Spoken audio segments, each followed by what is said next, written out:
It is election day. A lot of people around the world would love to have the right that we all have, so let's make sure we exercise it. This is a regular meeting of the Los Angeles Board of Police Commissioners. Madam Secretary, will you please call the roll? Good morning. Let the record reflect Commissioners Soboroff, Madison, Figueroa Villa, and Saltzman are present, and we have a quorum. Number one on the agenda, Commission comments. Sandra? Okay. Commissioner Saltzman? Commissioner Madison? Good morning. Earlier, a few days ago, we attended the Days of Dialogue, Commissioner Figueroa Villa and I, and it was hosted by Councilmember Kern Price, and I would estimate there were about 300 people who were gathered there to try to have some conversations around police shootings. We were mostly in a capacity to listen, and we did, and I actually met some people there who I followed up with, but I hope to hear from the council member's office what the outcome of that dialogue was. It was repeated on Saturday and designed to have greater communications between the people of Los Angeles and the LAPD.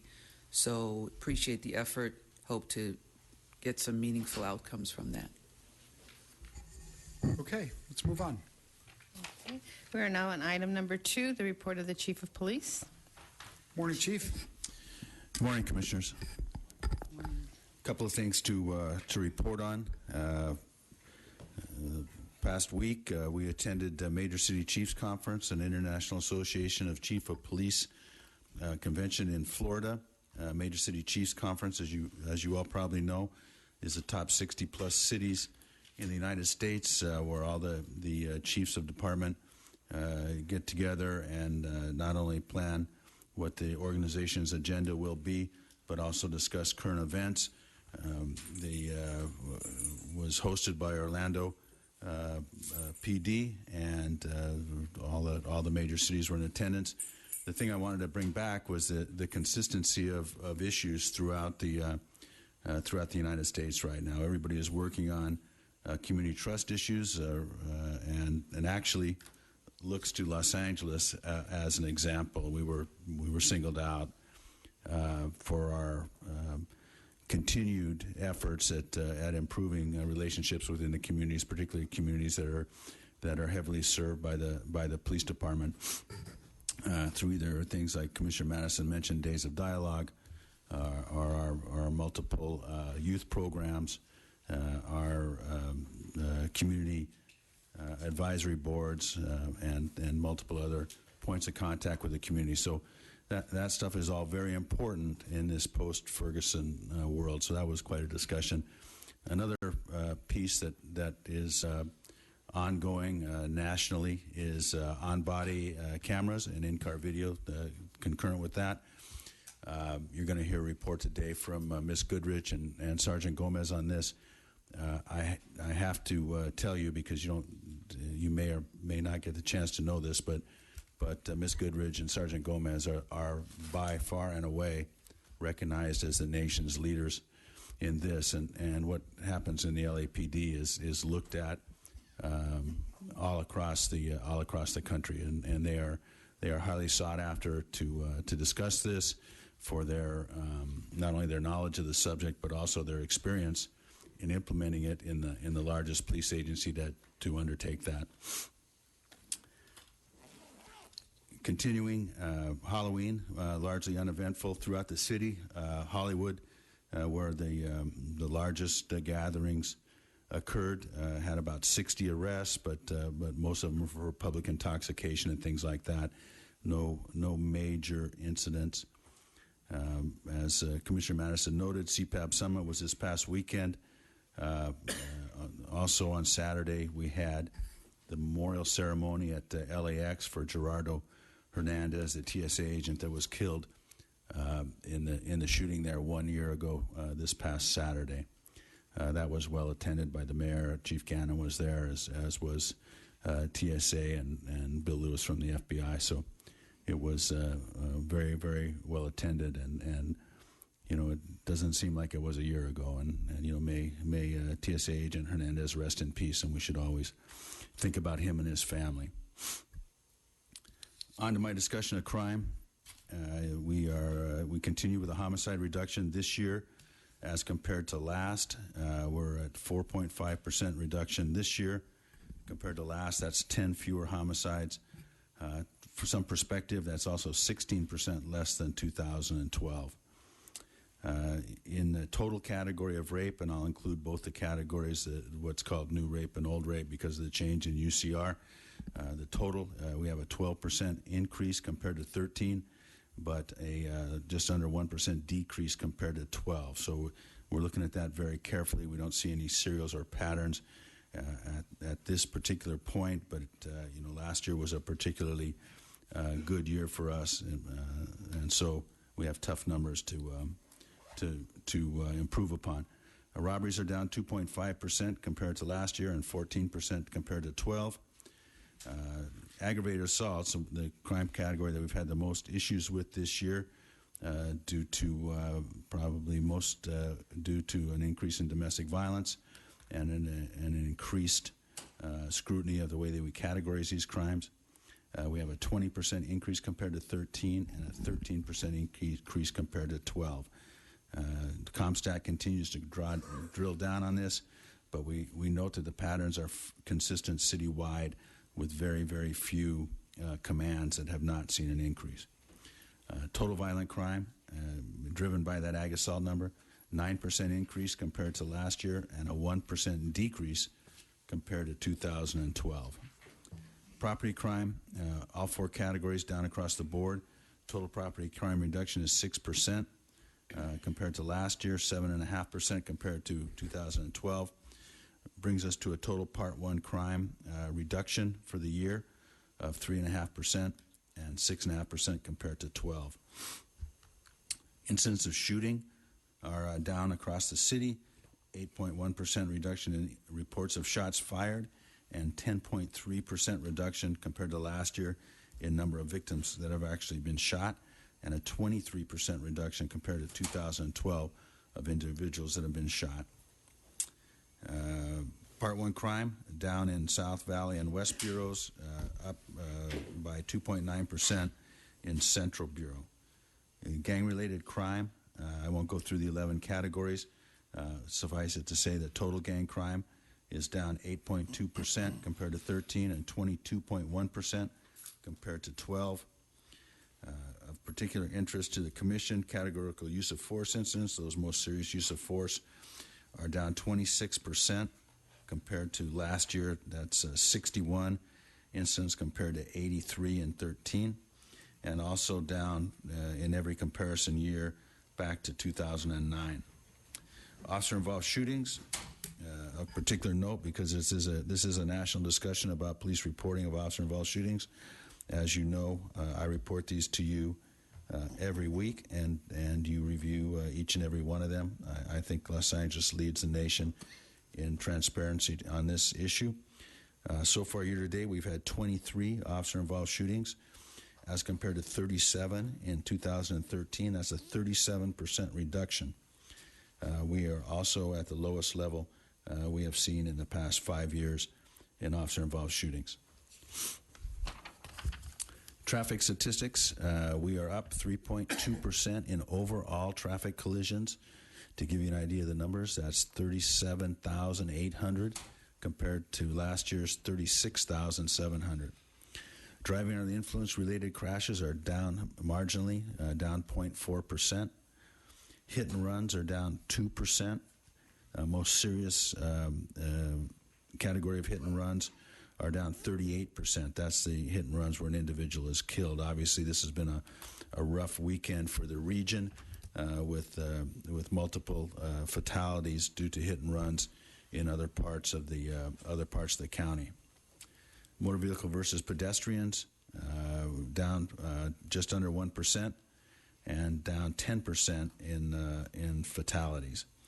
Bicycle involved collisions down 12.5%.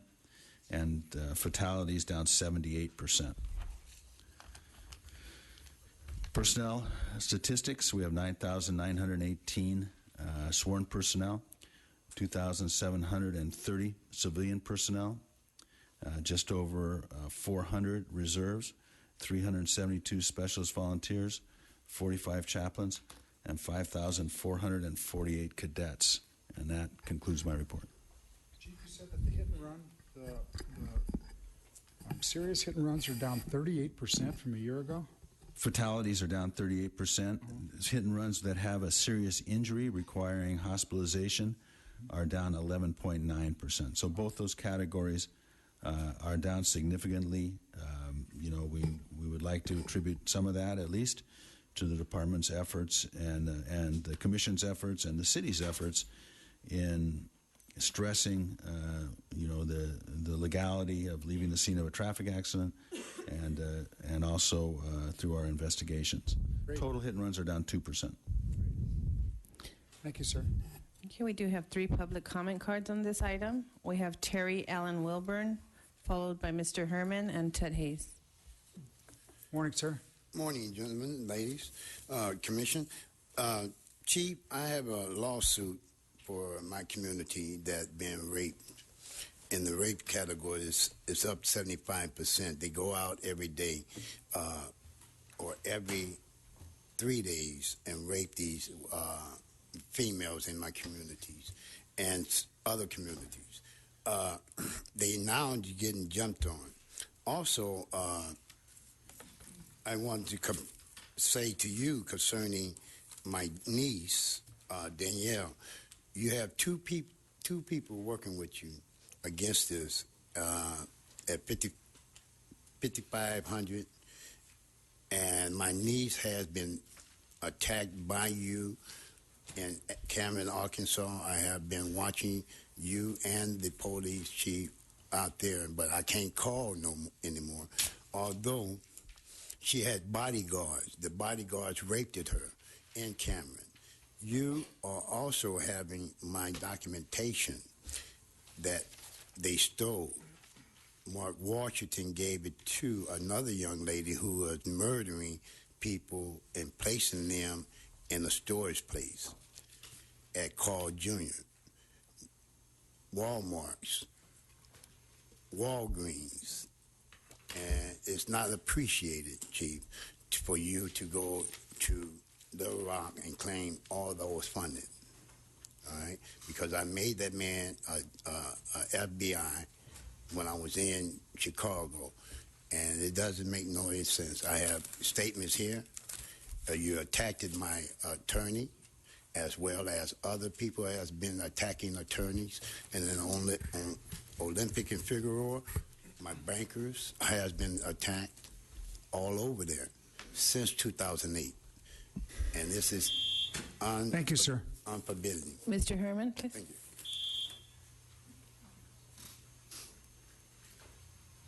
Good morning. And how unexpected to hear such comments that could be basically true at a time when the city of Los Angeles continues to not allow its rank and file equal pay and the unquestionable ghost cars in this city. But let me talk to you about the reward process at City Hall. Item 27, the death of Ariano Carlos, August 15th, 2014 in Echo Park over a skateboard. Let me remind you of the death of a hit and run. Again, a hit and run. We are the hit and run capital of the world. Hit and run capital of the world now. In California, it's the only best place to get killed crossing the street. But poor Miss Diane Duppree, D-U-P-P-R-E-E, or is it D-U-P-R-E-E? 56-year-old woman was struck down and killed. And how many more of these violations that the city of Los Angeles prohibits the consumption of necessary alcohol permits? I demand the Inspector General to investigate and audit the permit process for permits of alcohol license throughout Los Angeles, because it's become ridiculous. And at whose cost? The cost of all you taxpayers, all you hardworking men and women. Mr. Herman, who must Mr. understand Herman, that. Yes, Mr. sir. Herman, I'm under address the the Brown board. Act. I'm under Address the the Brown board. Act, and I am speaking. No, on I know a mic, you're speaking. and I'm not You yelling, address the board. But I am speaking to this board to remind you that the public accommodations must comply with the basic non-discrimination requirements that prohibit exclusion segregation, and unequal treatment when you violate my rights just for 2 minutes of public comment under item of this agenda 2 regarding the report of Chief, right? Give me a break. This is Los Angeles, it's the state of California, and today when I will vote against all those propositions, and in the same matter, I'm against Proposition Thank you 47. very much. Thank Next. you. Mr. Hayes.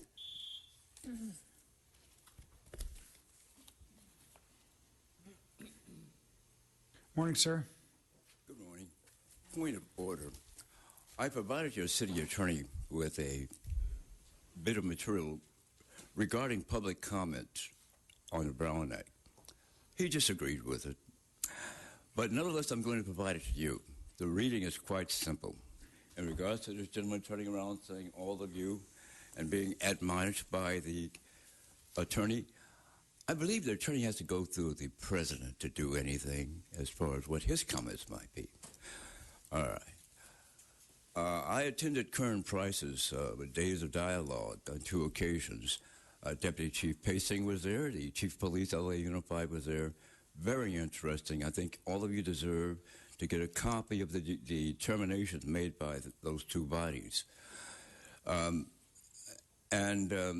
I hope that somehow, whatever came out of that, as far as the public opinion was concerned, can be translated somehow as far as the policy of the department.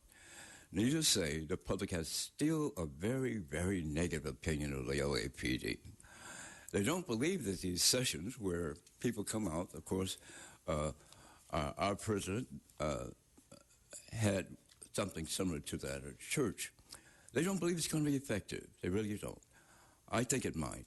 In fact, I'm encouraged to believe that it will be effective if we have many more of these dialogues. During the time the federal consent decree was taking place, the police commission was required to roam to every district in the actual city. They don't do that any longer.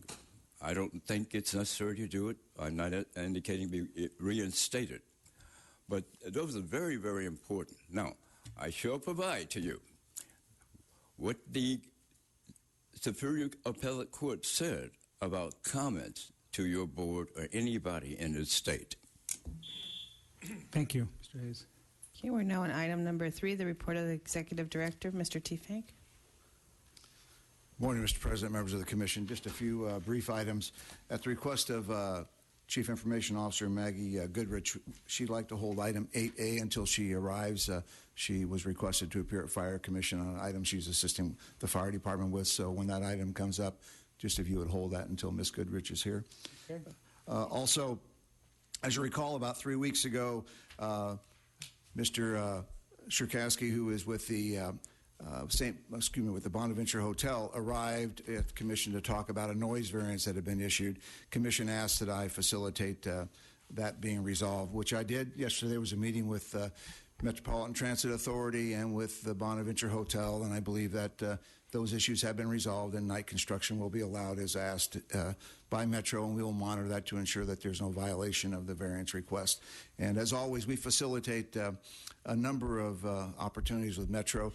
There are construction projects with Metro throughout the city of Los Angeles. They are intrusive in some neighborhoods, but they must occur.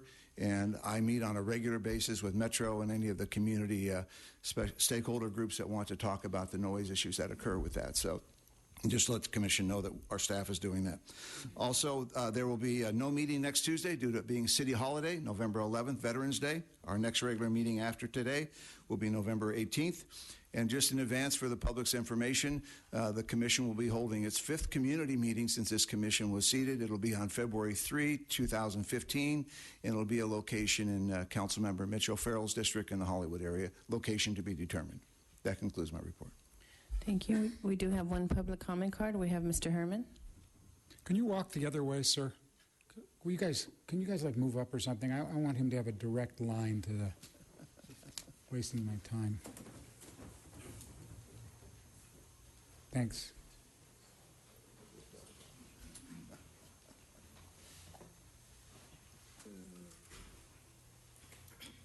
Mr. Commissioner Steve, I apologize for taking up too much of your time, but I thought this was a public hearing.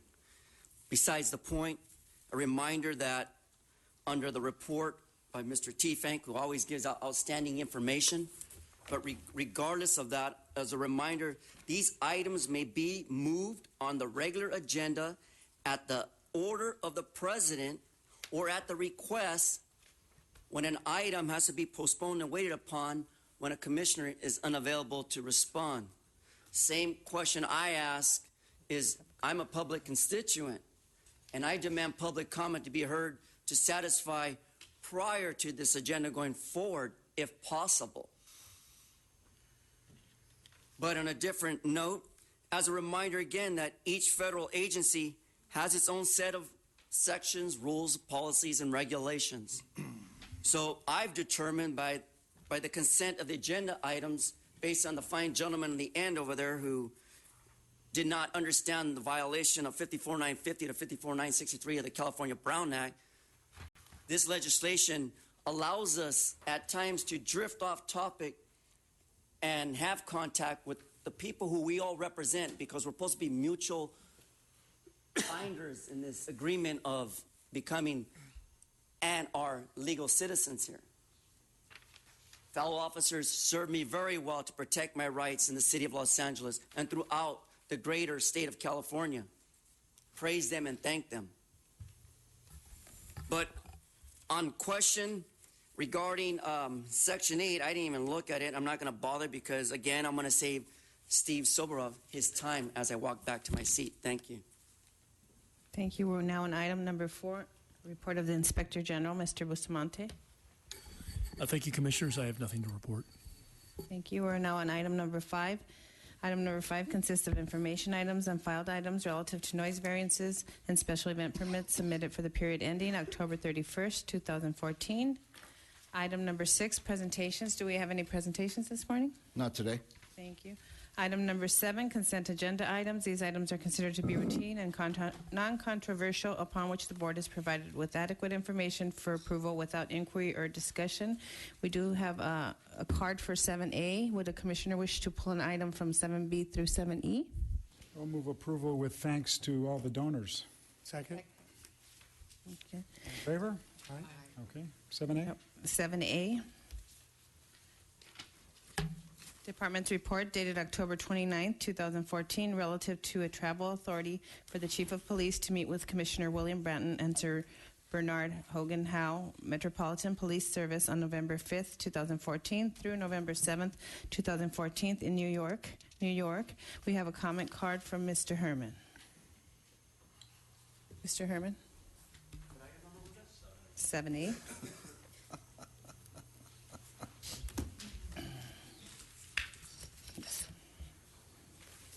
Excuse me, folks, I'll be a little out of order here. I apologize. Excuse me. The comment card is for Mr. Terry Allen Wilbur, not Mr. Herman. Oh, wow. You got a break. I disapprove this travel based on the marketplace, and I talked to various officer and police commission concerning the chief and the documentations that from Cameron to Arkansas or from L.A. to Cameron to Chicago courts to to New York on the travel basis, based on the bombings that have been going on down there, based on the marketplace that has been attacked in various forms, based on the information that I received from the television and other people. But that's just me. More so, there is people from Chicago who established themselves in the marketplace. Don Jones. Don Jones was attacked. I had to put him safely at home. I had to put a television there in his home where he can operate. Mrs. Don Jones, she was attacked and brought here in Chicago, to Oakland last year or earlier this year. Plus, she was down on Central as well. And this this going to be another ongoing similar narrative from Long Beach to New York when rather than went there. And then they went into the Pentagon. It will be a over event, I know for sure. Thank you, sir. Thank you. We're now on item number 8, regular Oh, agenda. we need a motion for Oh, I apologize. Yes, we do. approval of 7A. And before we vote, I would like to say to the chief, for $213 each way, you are going to have one uncomfortable flight, but enjoy. Thank you, Commissioner. All those in favor?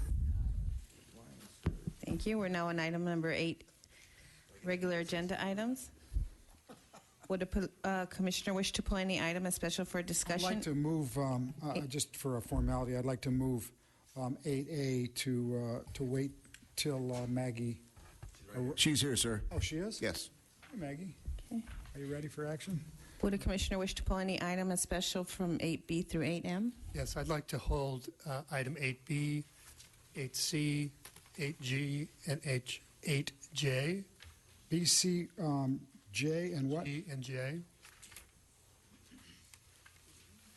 Okay. And I would move approval then of items 8D, E, F, H, I, K, L, and M. Second. Again, before we vote, I want to point on I, the recommendation to the Medal of Valor, and I think it's wonderful. So all those in favor? Aye. Opposed? Okay, let's start with Maggie. Thank you. We're starting with item 8A, Department's verbal presentation and discussion relative to the current status of the body-worn camera project. Morning, Dan. Way to go. Nice response time. Ran across the street. There you go. Good morning, Maggie Goodrich, CIO. Morning, Dan Gomez. Dan, into the mic, huh? Sorry, good morning, Dan Gomez, Technology Bureau. We also have our model here of body-worn video, Officer Stover. So I'll give you a little bit of background on how we got to where we are today, and then we're ready to actually make a recommendation on how to move forward with the body-worn camera selection and implementation. Wonderful. So just to, I know we're all well aware, but I'll give just a brief background. We spent 90 days on on testing 2 different body-worn camera solutions. One from Taser, which is a cloud solution, meaning everything is stored in their cloud storage solution called evidence.com. The other solution we tested was from Coban Technologies, and that is an on-premise storage solution that would leverage the existing storage we have in place today for in-car video, and that is our in-car video provider today. We tested those with about 30 volunteers in central area, all part of the Safer Cities initiative, and each of the volunteers wore both sets of cameras from each vendor, and along the way, basically at every 30-day mark, we went out and did a survey to receive feedback from those volunteers on the use of the technology. And we addressed everything from, how comfortable is it on your body to how easy is it to use, the interface, the upload, the retrieval of the video, all of that, as well as had some policy discussions around, how they were turning it on, what the realities were, the practicalities of using the system, that type of thing. In parallel with that, we've also had some discussions internally with employee relations, with the Inspector General, around what policy might look like going forward.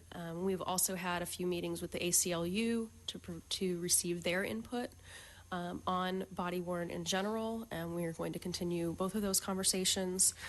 And we also posted an online survey on lapdonline.org for community members to respond to a variety of questions. We had just under 300 responses to that survey that was posted online.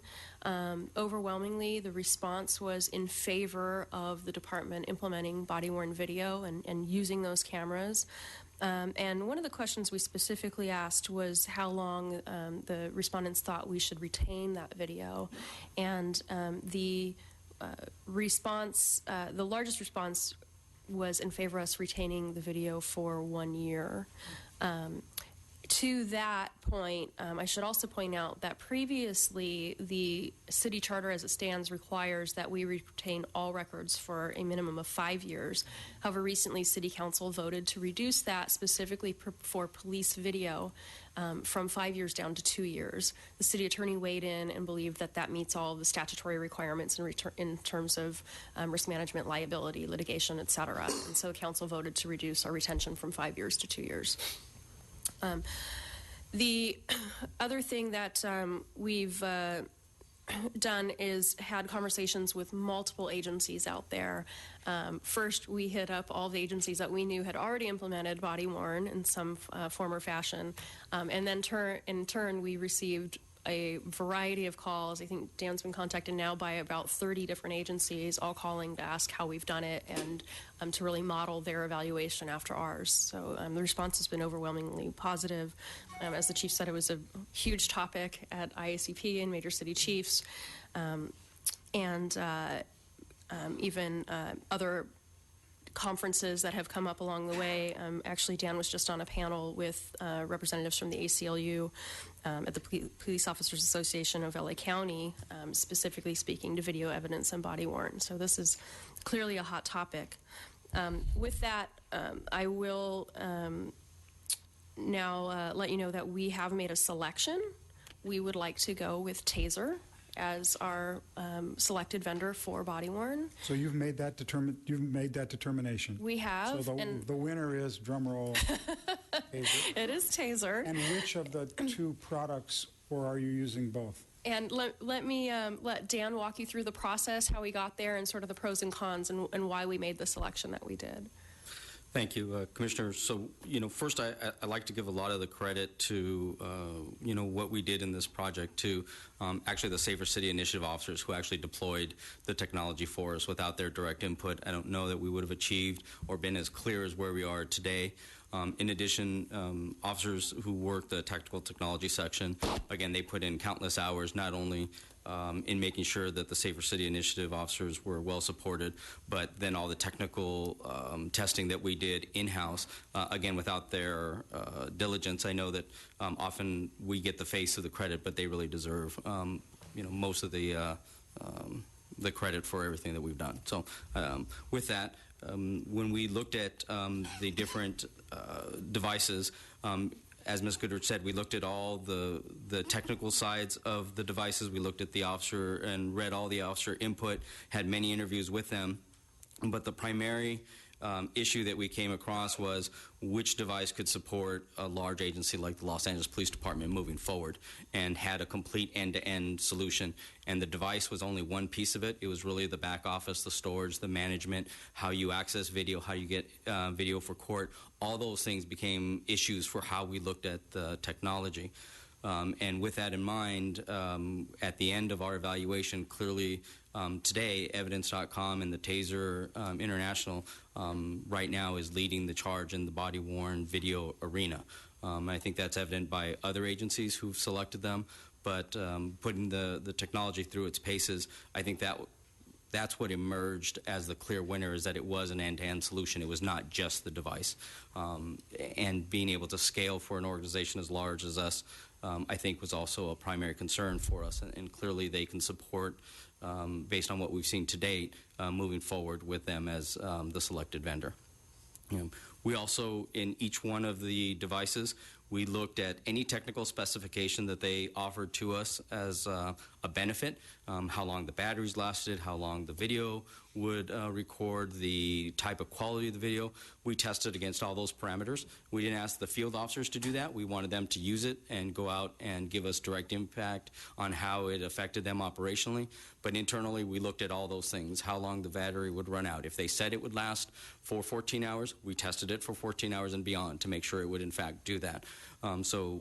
Based on that, we were able to conclude that the TASER device met the mark, that it would last for an average police shift using 12 hours as our baseline and 14 hours if there was additional overtime involved. So we put pretty high standards.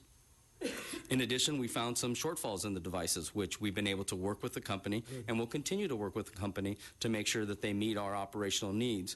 I think that's one of the biggest benefits to these type of programs is that we're able to discuss with the vendors what we expect the devices to do for operations rather than kind of the old model of here's a device, please make it work for your agency.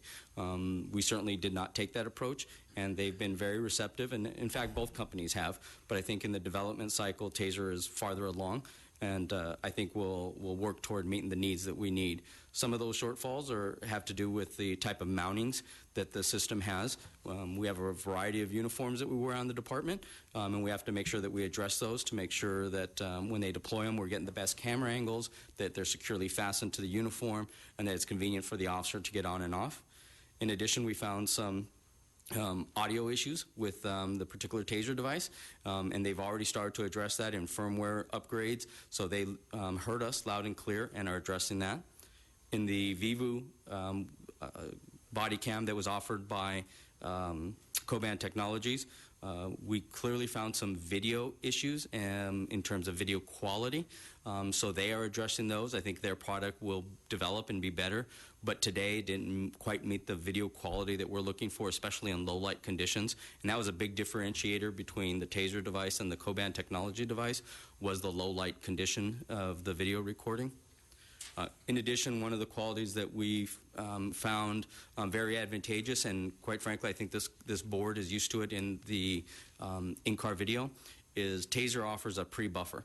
So you are allowed to get 30 seconds of pre-video. So when you start your video, you get 30 seconds with video with no audio. You're used to seeing that interaction as you are with in-car video. Today it's 1 minute on in-car video.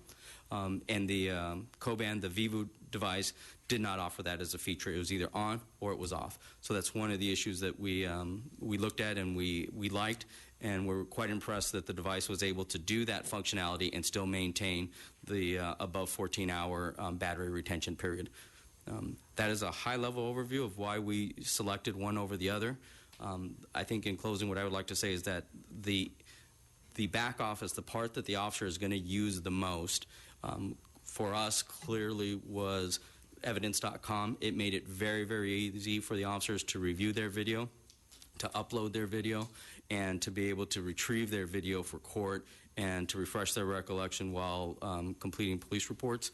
It was very intuitive, it was simple, and that was one of the #1 comments we got back from the officers, is that the interaction with the device itself in the back office was extremely easy for them. It was intuitive, did not require a lot of training. So I kind of look at it as kind of your iPhone. You pick it up, you know how to use it, you just start touching it, pushing the buttons. So the Evidence.com has some of that. Certainly there's a few areas of improvement, and we're working with TASER today and continue to give them feedback on where we think there's improvements in that back office as well. I'd like to just note a couple of things that Dan pointed out. One is at IACP, Dan walked that conference floor and went to every body-worn video vendor he could find, spent time with them, understanding their technology, and what we really learned was that it validated our selection of TASER and Evidence.com. There are a lot of vendors out there that are starting to get into the market or are early in, and we're actually seeking to learn from some of Dan's insight as we've gone along in this project. And the other point that Dan made is that while TASER is absolutely the preferred vendor and the vendor we've selected, it's not a absolutely perfect solution or a silver bullet by all means. There are definitely areas of improvement that we've noticed, that we've pointed out to the vendor, and we believe they're willing to work on over time to make those improvements. But certainly they were the clear winner in this case. Are you going to show? Are you both wearing the winner? Yes. So you show us, Officer Stover. Can you have one face one way and one face the other way, and tell us what's going on? So we're both wearing the TASER body camera one. There, as you recall from a previous demonstration, there are two different types. There's the flex camera, which has you can mount to glasses or to your collar. The preferred method for the officers in the field, the direct feedback we got, was this body-mounted one. It's very simple. It fits securely onto your uniform. Are there wires, Dan? There are no wires. It's a completely self-contained unit. There's a camera dead center. It's 2 pushes to start the camera and 1 button to stop the camera. You hear the audio. I now know as the officer that it's on. There's also a little light that's blinking red that shows me that it is in fact a recording. And then when I push and hold, it's a deliberate act to be able to turn off the video. It just stopped the video. So again, very simple, easy to use. It fits most of our body styles, and we were able to get the overall best video. Because again, this is just one perspective in an overall investigation. So having this on the officer as well as the other investigatory items that we do, I think will help with the overall investigation for whatever it is that we're doing. Very simple to use, though. Great. And where do we go from here? From here to, we've got policy Yes. to create. We have purchasing. Correct. So And we have training Yep. and implementation. next steps on the policy side, we are scheduling with employee relations an internal meeting first with the inspector general, all the players inside the department to go do a final pass through the draft policy that was used as part of this field test to determine if there are any modifications to that policy that need to be made. As soon as we've completed that, we will begin meet and confer with the Police Protective League.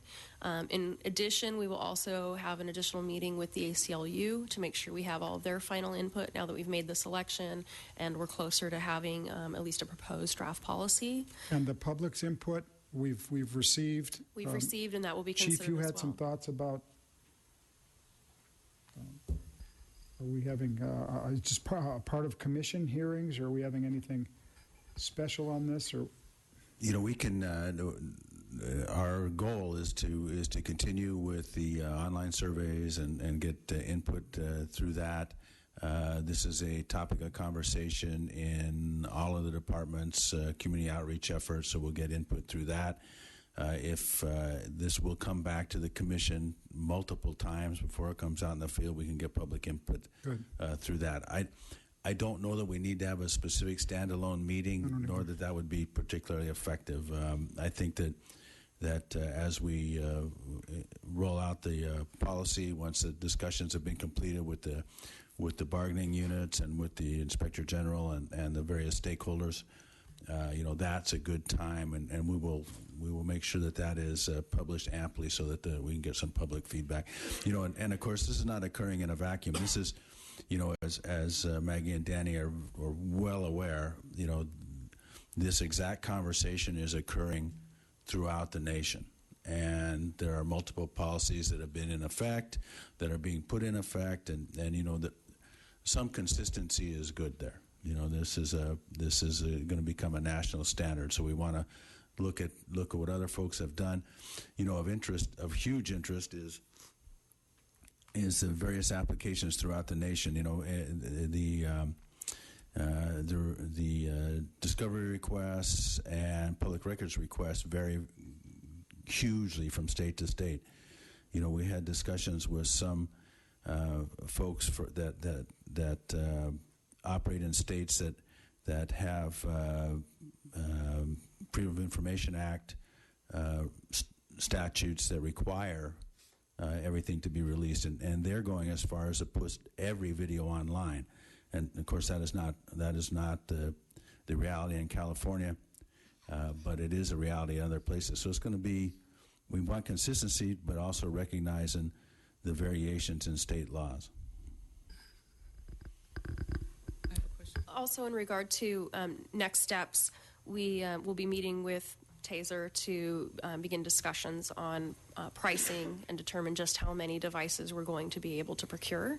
And that will allow us to then... your warranty, your technology upgrades, all the things that we've been talking about. Exactly. Warranty, maintenance and support, technology upgrades for new devices that come out, that type of thing. So we'll be having all those discussions. Actually, we're starting those discussions this Thursday with TASER. And then we will, at that point, once we know about how many devices we can procure with the funding that's been procured through the Police Foundation and the generous donations that have been offered for this purchase, at that point, then we will sit down with the chief and talk about where this is appropriate to deploy, which officers, and how it will be deployed out there. But a lot of that will be dictated by the number that we can procure as well. Okay.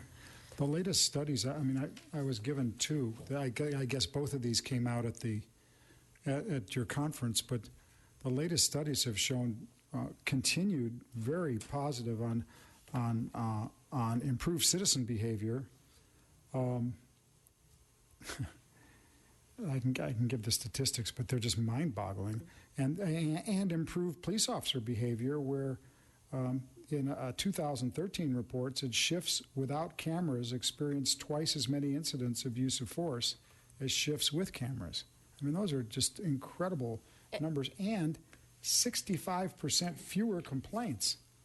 And that raises a great point in that we also received a little over $1 million to study the impact of our body-worn implementation over the next year, and that comes with the option to receive up to $1 million for each additional year, up to 2 additional years.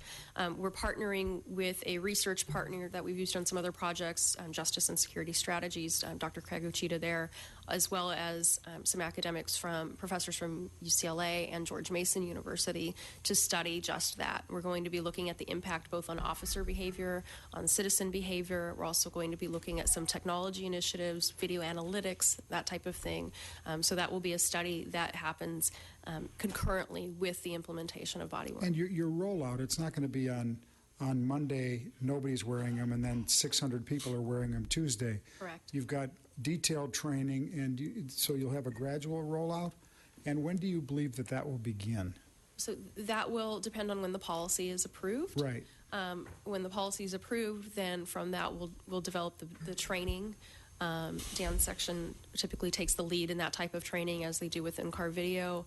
We'll work with both training division and planning and research division on all of those details to get that rolled out. But typically it is a phased approach. Again, some of that will depend on the number of devices and which divisions or units or sections that are going to receive the devices, and then we'll come up with the rollout plan from there. I want to emphasize the grant the grant that Maggie's folks have received to study the effects of in-car video. That is the only DOJ grant that I'm aware of in the nation for this purpose. And at this point, I believe we have more money to study this than we have to implement it. This is we think we actually have more. You count the 2 additional $1 million, yes. Because we anticipate this is going to be a 3-year program and $1 million a year to study the effects of on-body cameras and law enforcement and on the city of Los Angeles. The reason I bring it back up is because that shows the faith that the nation has really in Maggie and Danny and their ability to not only implement this program but to effectively study it. So I'm very proud of them for their efforts in this. Thank you, Chief. And that is a grant from the National Institute of Justice under DOJ, which is the research arm of DOJ. And they're very interested to see the results. And we were the only award in the country on that grant. Commissioner Madison. I have a question about the status right now of the contract that it sounds like you're prepared to sign. There was some mention of there are still some shortfalls. So is the camera system as it's presently configured one that you're prepared to roll out, or are you setting some heightened quality standards that you want them to meet before you roll this out? And then I'm assuming in the contract there's going to be some language that states that over X period of time that these shortfalls that you've described are going to be addressed. Dan, if you want to How is address the this working? technology as it stands today, and I can speak to the contract. Yeah, Commissioner, I think that you're absolutely right. I think there are some things that we want improved, but I would feel comfortable today deploying the devices as they're designed. The type of improvements are really to benefit the officers today, especially when it comes to the bracketing and how it's worn on the uniform, and maybe some better angles that we can get when they're wearing their uniforms and things like that. Those are modifications that will only improve the system, but I feel confident in recommending that if all this was worked out tomorrow, that we could come out with a policy and something that would be beneficial both to the officers, to the department, to the citizens. I guess the one that I'm focusing on is you mentioned there are audio issues, and that would concern me depending upon what the audio issues are. So can you give us an idea of what that means when you said audio issues? Sure. So the type of the way that it's currently designed, the microphone is located on the device just underneath. It's a small little slit. And what we've noticed is that in this particular device, we get quite a bit of wind noise associated with it. You can still hear audio. You can still hear what the officer's saying, but it's the wind noise. So the folks at TASER are already working on a firmware upgrade to be able to help filter some of that. They're also looking at some hardware changes in relationship to that. But again, I think without having tests like the ones that we did as in-depth, that maybe those issues would just be pushed aside, but they clearly see that. Like I said, I believe it can be improved. I don't think it's something that I would say, certainly if I felt that we couldn't get good audio out of it, I wouldn't recommend moving with them. So I do believe that when you look at the totality of the video and the audio, that it is sufficient to move forward, but it can be improved. And the question really is the audio usable? And yes, it's usable today, absolutely. Or we would be here recommending we do nothing, right? But there are improvements that can be made, and TASER's committed to working on those improvements for us and with us. And you'll have upgrade language, right?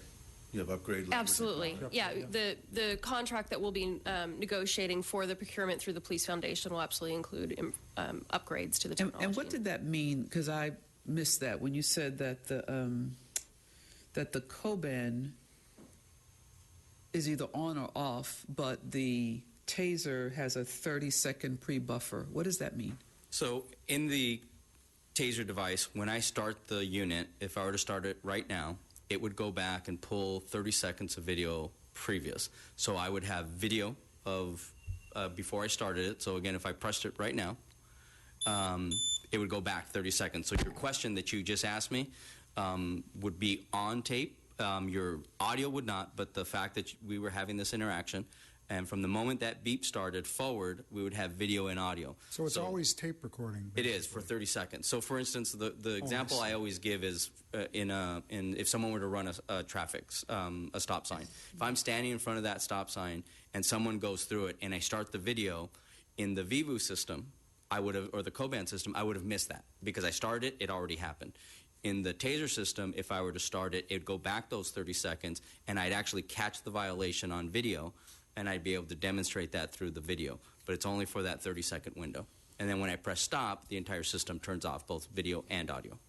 So I guess in my dated terminology, it's like a pre-roll. So the camera's already rolling. Correct. And 30-second loop, yes. And it can't be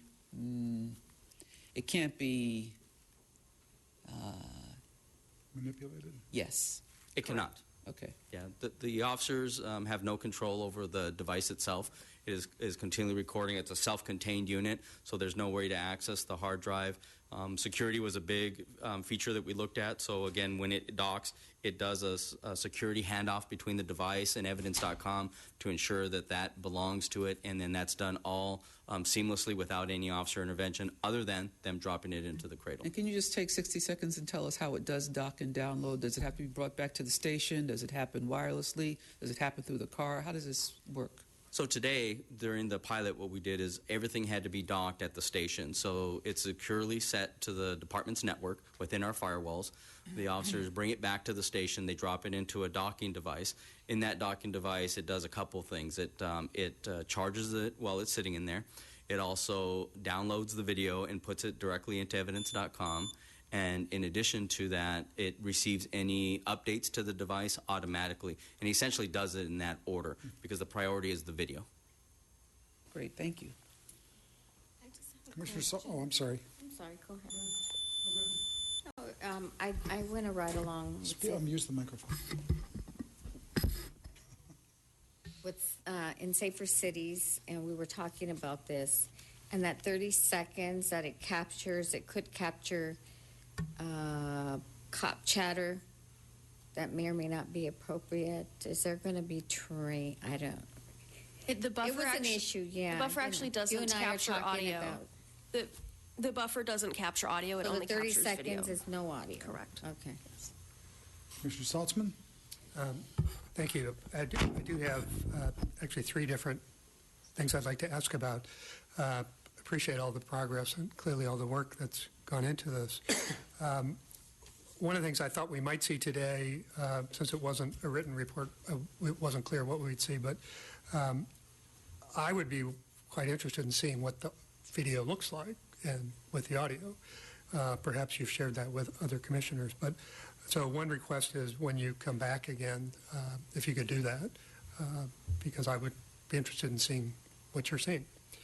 The second questions have to do with the selection process and moving forward on the contract.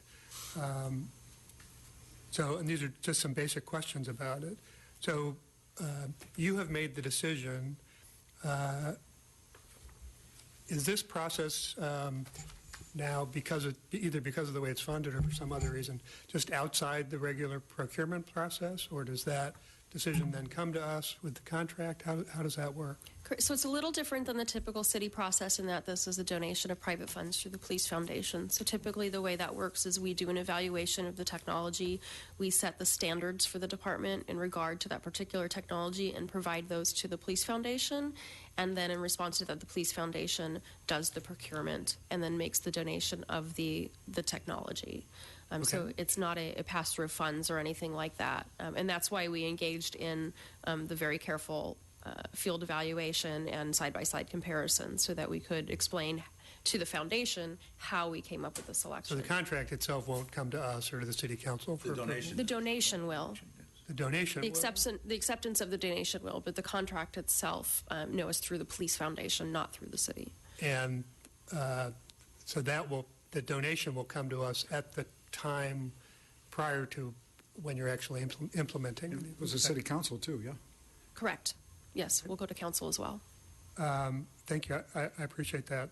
The other is, and I'm sorry to have to raise this, but it's something that I've been asked about frequently with respect to this particular project, the on-body cameras. Commissioner Madison's mentioned previously a number of times a concern about perceived or actual conflicts of interest among employees in the department with various vendors or other activities. And on this particular project, whenever I'm talking to community folks, there's almost always somebody who says to me, what is the relationship between the department, the staff, the command officers who are evaluating these products and the vendors? And in addition to that, do any of the folks who are making those decisions, in addition to their work for the LAPD, get paid as consultants or work outside for the vendors? And I don't know the answer to those questions, but particularly because of the nature of this procurement, I think they're important questions.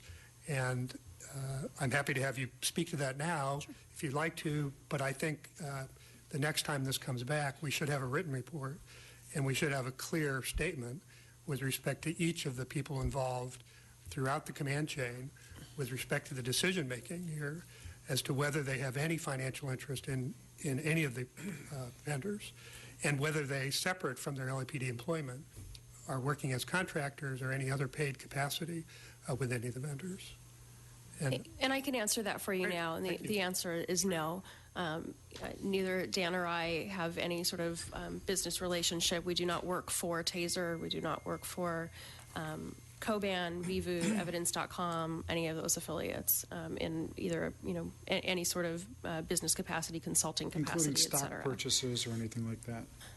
I don't know. I do not have any. And of course, neither does the chief of police. And I would point out that Coban, who was not awarded this, has a much larger contract with the city that already exists. And Danny and Maggie have worked with them for years, and if somebody was to expect that there would be preference, I would have expected it in that regard, because they have implemented in-car video in 2 bureaus. The city has spent $12 million. Yes. They're in or around $12 million with that company. Yes. You know, I mean, this certainly was, I wouldn't want to call it a dark horse in the race, but this certainly wasn't the vendor that I thought would get this. So, you know, I believe that they are, as they state, in search of the best product. Thank you. And I appreciate that, and I'm certainly very pleased to hear that. I would like that in the next written report as well. Similarly to that, and what I'm curious whether, I mean, you clearly have tremendous expertise in this area. So are either of you or others involved in this working on the side, if you will, being paid on the side by other cities, counties, sheriffs, police agencies, to help them figure out what they should be doing? I do consult on the side. I have done in the past for a couple of agencies.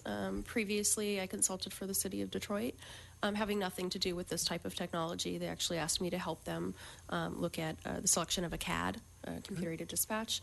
I currently have a contract with the Seattle Police Department. They are beginning a pilot of body worn. I'm currently not running that pilot. I'm actually have been asked to focus on their consent decree, their requirement to develop an early warning system, and to work with the monitor on the requirements for that.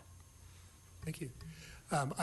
Along those same lines, I think it's important that the commission, when we take action, particularly on an item of this significance, that the report be written and that the report tell us about those situations that may appear to some to be conflicts of interest, not just the connection with the vendor, but the employee's use of his or her expertise developed while working at the LAPD for other employment, so that we have a handle on that. And I would remind the commission that we use we are generous with the expertise of our employees. Maggie works with the fire department. That was one of the reasons that she was not here. Her and Danny and a lot of the folks that sit in these rows are highly sought after. You know, I see Jody nodding her head. Police inspections and auditing is, you know, I loan folks all over this nation to help other police departments with the expertise that the Los Angeles Police Department has garnered. And Maggie's the contracts that Maggie has, I'm well aware of both of them. You know, their chiefs have contacted me and literally begged to allow her to do some work there. She was instrumental with Detroit, and I know that Seattle has been very much appreciative of her expertise, and I had discussions with their chief about that exact thing.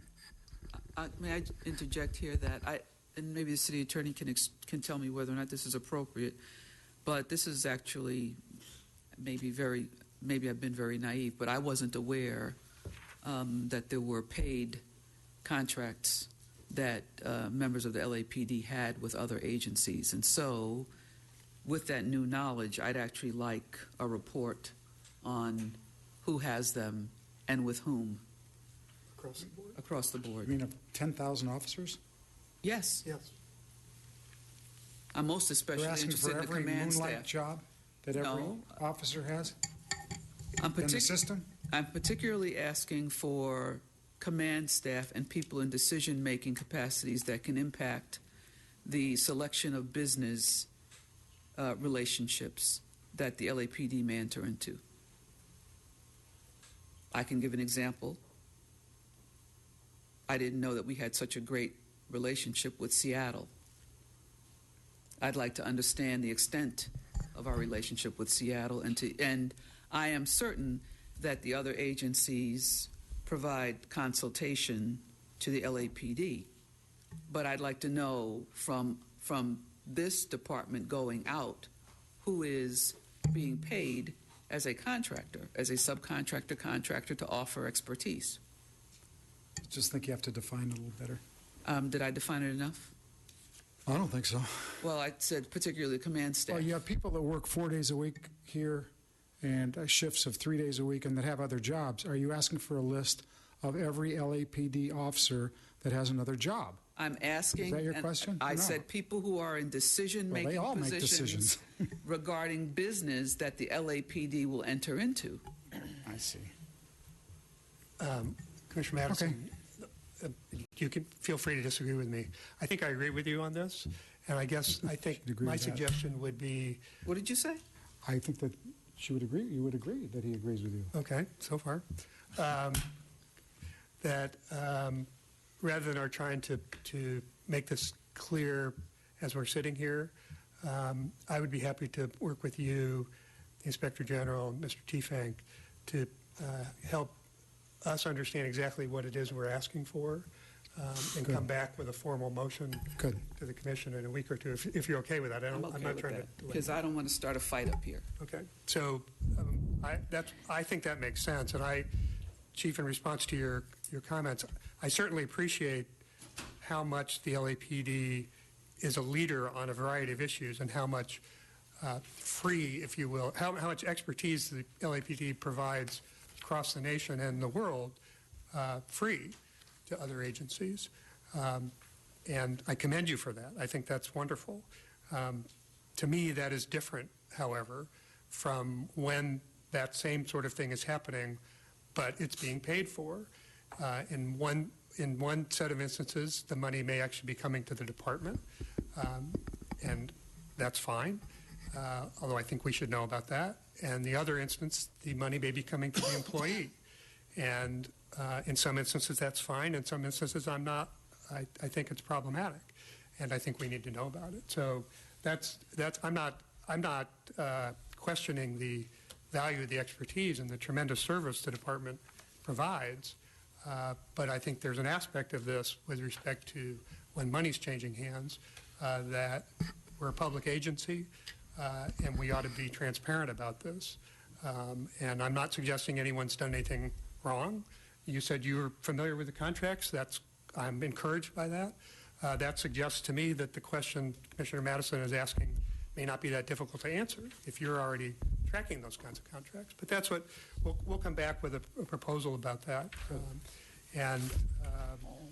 I have one last question, which is you'd started in response to Commissioner Soberoff's questions talking about the next steps.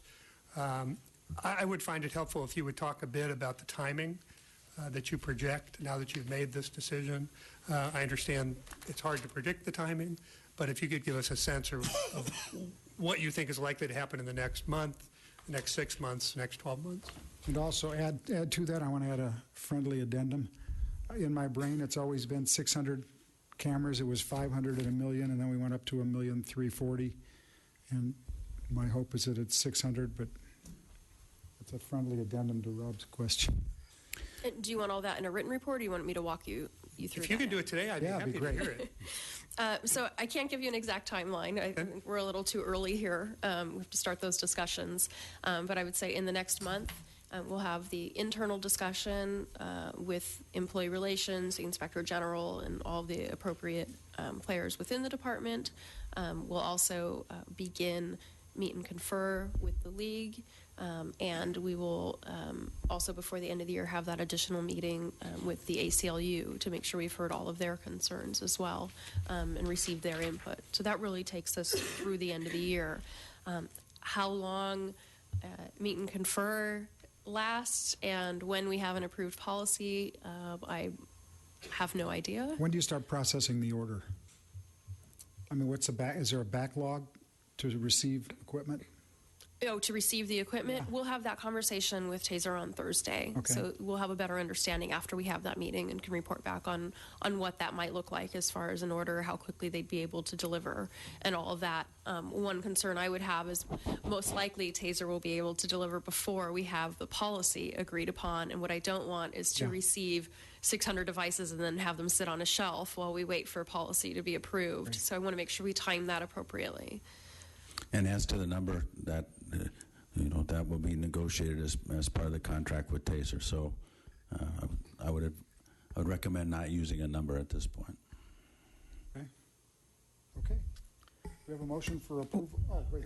I'm sorry. It wasn't So a- when would you expect to report back to us again? 60 days or? I think 60 days is appropriate. And Okay with you? yes, that's fine with me. And I would request to be a written report and include the various things we've talked about. Sure. Including the demonstration. Yes, thank you. We do have one public comment card on this item. We have Mr. Ted Hayes. Good, thank you. There's nothing to, No actions necessary. no action necessary. Good. Didn't the drones come from Seattle? Anyway, Mr. Southman, you're quite correct. You should see what this looks like. Is it going to be a panoramic view, telephoto, fisheye? What does the image look like? Is the camera equipped with an anti-shake stabilizing way to take the image? Because the body can move around quite a bit. And as far as noise, well, that's what Dolby's all about. And wind noise is a certain frequency, and that can be filtered out. So it shouldn't be a problem with that. And the most important thing, of course, is activation. There was a case tried here. It happened in the Bay Area, where a transit officer thought he was taking out his taser, but he was taking out his gun and he shot a person who was down. What kind of practice do they get with activating the camera? I understand from what I heard. I might have missed something. But the camera's activated by the officer. I didn't see any yellow button, green button, blinking light where the activation on the camera takes place. So do they get trained to, before they leave, they test their siren, their lights? Do they test to see whether the camera's functioning properly? So they get a habit of activating the camera, if activation is entirely up to the officer. One more piece of equipment, you're going to have to bring back the Sam Brown belt that had the strap to hold all this up. Anyway, but I think you are entitled to see exactly how it functions, exactly whether low light, high light, broad sunshine, candlelight. See what this thing does before you buy it. And find some way to bring it into Homeland Security and save some money. There are no other comment cards on this item. Thank you. Good report. Thank you. We are now on item 8B, Department's Report dated October 24th, 2014, relatives to the efforts regarding the implementation of the LAPD transgender policies as set forth. Thanks, Maggie. Thanks, Good morning. Good morning, Chief McCarther. You have a written report before you regarding where we have come in terms of the implementation of our transgender policies. And one of the things that we started to do in the spring of last year is we started working with our forum members that have come to the forum to really drill down on where the anecdotal problems still are in the department. One in particular that would be raised would be the anecdotal information we got regarding officers' writing of reports, potentially some of the issues that happen with detectives who do the follow-up to reports and things like that. We've talked about the jail policies and how we're doing with the jail policy implementations. And as a result of our forum in the spring, a working group was formed. And we tried to get together during the summer, but because of all the summer vacations and such, my working group was not able to get together till the end of September. And when we came together at the end of September, the working group, what I reported in this written report was the outcome of where the working group would like to go going forward. A big piece of it, two areas that were really of big concern to the working group going forward was interaction with our youth groups, our LGBTQ work groups, or youth groups, and having an involvement with the police department, because there's so many clashes with youth from our forum members' perceptions that they thought we could make some really good impacts in that arena. And we're working with LA Unified as well on that. And then the other area was what we can do to focus on training internally to ensure that the policies we have in place are not just trained to one time, but of a continuing nature, so that we can touch people frequently so that the policies don't become way back in people's memories. So that's where the working group, what the working group focused on. I outlined it in our report. I know we tried to get it to the commission earlier on, but unfortunately because of the timing of when the working group actually met, the report is now on our forum is this Thursday. And I know, Commissioner, that was one of the concerns that you had, and I do apologize for that. I will have members of the working group with us. They weren't able to come today because they work, most of them, but they will be at our forum on Thursday and part of a panel so that the members of the forum coming can also really speak to where the working group, community members of my working group, where they feel we're making progress and where we really need to work. I'm very excited about some of the anecdotal information, which always seems to elude us. As you can see in my report, we've only had 2 complaints over the last quarter, and Internal Affairs will now start tracking that going forward, which will be very beneficial to us. But as one of the issues that Commissioner Salzman and we hear at these forums is the anecdotal information that doesn't get to the police department's ears. So we're hoping through this process and through a nice cross-section in the working group that we'll be able to bring things in so that the issues that we're going to be training internally will be those pieces of information that have eluded us historically. But again, this report was supposed to try to come earlier before the forum, and it was just unfortunate about the timing, and I do apologize for that because I know I had made a commitment that we'd try to have it a little bit sooner than today, and unfortunately, I did not plan properly in terms of when we had the community police commission, and then I did not know about the cancellation. So I had to fall on the swords right up front on that one. But this is just kind of an overview. We've got some really great, talented community members that are part of our working group, and we're going to be selecting subcommittees. The Inspector General is joining our working group, and the next working group is the 18th of November, and it's in the evening, and Commissioner Salzman, you're always invited, as you know. I just think that there's a lot of really positive energy going forward with this group of individuals, and it's nice because we have people who are interested in all 3 areas, but we also have people in the working group that are interested in focusing on certain areas, because my goal is to set it up very much like we did when we had the mayor's working group, where we have subcommittees, and so that we can hopefully reach out and actually touch more people in our communities that we're trying to represent and not just be the small working group. So we've got sort of some lofty goals, but I think it's going to be, I think it's really going to be a grassroots efforts to bring much more information to the department on a much more regular basis to help us move forward. Questions? So to start, ask Madam Secretary if we have any public comment cards. We have none, sir. Okay, thank you. Well, I think part of why there are no public comment cards is the timing issue. And I appreciate your explaining that and the apology. The idea was that this report would come to us about a month ahead of the forum. We would have a public hearing like today. The report would have been public long enough so that members of the community could come and say whether they agreed with it or disagreed with it at the commission. And then we would also do a similar thing at the forum. Given the timing, it'll go the other way around.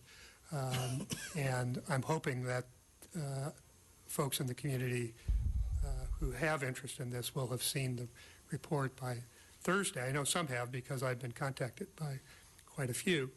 And I just want to offer a little bit of historical perspective, at least my own, on this. There's no question but that the LAPD has made enormous strides in its relationship with the LGBT community and with the transgender population in particular. A very difficult set of issues that are complex and hard to do, and I think no question but extremely difficult in the law enforcement setting. And If the LAPD is not the most advanced in this, it's certainly among the top 2 or 3 most advanced. And I don't want to lose sight of that because I'm going to say some things that are critical. What I'm finding a little frustrating is I appreciate everything you just said and how positive the report is. It sounds very similar to the report we heard in April. And that is my frustration. This policy was adopted in April of 2012. That's now 2.5 years ago. When it was adopted, it was widely heralded, and the department took great pride in that, as the leading edge on these issues for police departments throughout the country and internationally. And as I've said, I think the policy is a good policy and was quite forward-looking.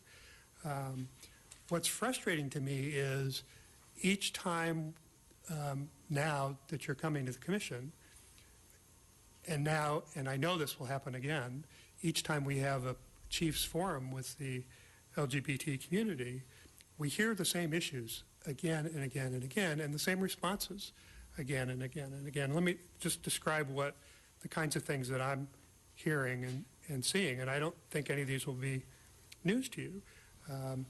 There's a murder of a transgender woman in East Hollywood not long ago. There's significant community upset regarding how the department handled that, how the department responded to it, how the department spoke about it publicly. There are blogs on Huffington Post. This is not news, should not be news to anyone. All I know is what I've read and what I've heard, and the report I've received from the department. But it's clearly an issue where the community folks are quite concerned and unhappy with how the department has implemented, in that case, the policy with respect to the patrol officers. And in one simple phone call last week, I called Roger Kogan at the LA LGBT Center and asked what was he hearing, what did he know, and he said, well, we have, in the last 6 months, we have 6 cases where, which I will identify, and which we have identified, where, and he's given me specifics, and I'm happy to read them, but they're very disturbing, about how officers replied or responded to what the victims perceived to be hate crimes based on transgender status, where the investigating officers and the detectives essentially ignored that from the perspective of the suspects. That's no different from the April report, and that's no different from what we've been hearing for the last couple of years in the forum. And I'm quite confident we're going to hear it again on Thursday. Related to that problem is whether the department is doing a good job reporting on the data, recording the data, reporting on the data. And I understand it starts with the victim and with the community in some identification. But if members of the community are intimidated from identifying something, either their status or the hate crime, because of how they fear the department's going to respond, the department is not going to be able to do a very good job reporting and recording the data. And again, I'm happy to share with you, but a phone call from you to Roger Kogan will get you the exact same information that he gave me. In the end, you say, and I agree, that the solution is training. But again, we've been saying that. It's 2.5 years since the policy was adopted. And there really is no question at this point that in patrol, in a number of instances, it's not working.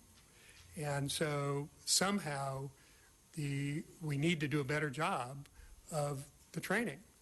And I will positively interpret what you said initially, that that's where you're going. That part of what the community input is going to be is to help bring that about. Part of that, as I said, I think goes back just to the timing, and I'm sorry we're in the timing situation that we're in, because I think getting the community input would help solve some of this. Just a few specifics, just for our record. if you don't have them involved already in the task force, Roger Kogan, who's the head of legal services at the LA LGBT Center, is happy to be the contact person. He has two staff people, Tara Slavin, who does public policy, and Christopher Argyros, who does legal services, who have specific information, want to work with you on this. Their goal is to work with the department to improve the things that I've just been criticizing. And so I'm hoping that when we have this conversation next time, that will have happened. What I'm looking for, and I've said this to you after our last meeting, was rather than to have a disagreement and some unhappiness or frustration on my part, is to have you come with a policy or a report and have with you members of the community who have been part of the process who will say, we didn't get everything we wanted, but this is a very good policy. We support it. The department reached out to us and has listened. These are the problems we had, and these are how they've been solved. And it's not happening today. It didn't happen in April. It's not going to happen on Thursday, but I'm hoping it's going to happen next time. The question I have is why, well, first of all, we have two members, including Selvin and Sarah, on my board or on my working group. They were part of the working group. Their point on getting the information from Roger's team, they're part of his team, as you all know, and they are going to be at the forum to be part of the panel that's going to speak. They were trying to be. Is that new news to you, Rob? New news. I did not know who was going to be speaking at the forum. But the fact that they were on her committee before, and well, there's some. It seemed like there's just no communication. I'd really prefer not. I don't think it's a good idea to get into the details of who's on this commission, this task force, when it met, and what it did, because there's disagreement about that. I see. And I would like to. I don't see any point in trying to air that here. The chief has said that what we asked to have happen didn't happen, which was we asked to have the department work with the community. This is after I can go back to the April. Well, that did happen, Commissioner. The timing of it is what I'm apologizing for. That group that I met with, we did meet and we did create, the report that's created was from our minutes from our meeting. And two of the people you asked to be part of, that you asked me to include, are part of my working group. And they are going to be at the forum. And again, I apologize. When you asked for community members from this group to be present, I thought you meant at the forum and not here today. So I apologize. I didn't expect anything today because the report only became public over the weekend. So, and I appreciate that the committee has met. Our instruction in April was to approve the report, request the department confer with the interested parties, and to report back no less than 1 month prior to the next forum to allow for public discussion. That didn't happen. I understand why now. I appreciate your apology. I'm not trying to beat you over the head about that. But I want to be clear about what I think ought to be happening going forward. And so my own sense of this would be, and you can tell me if you disagree, I do not think, or at least I will not vote to approve this report today.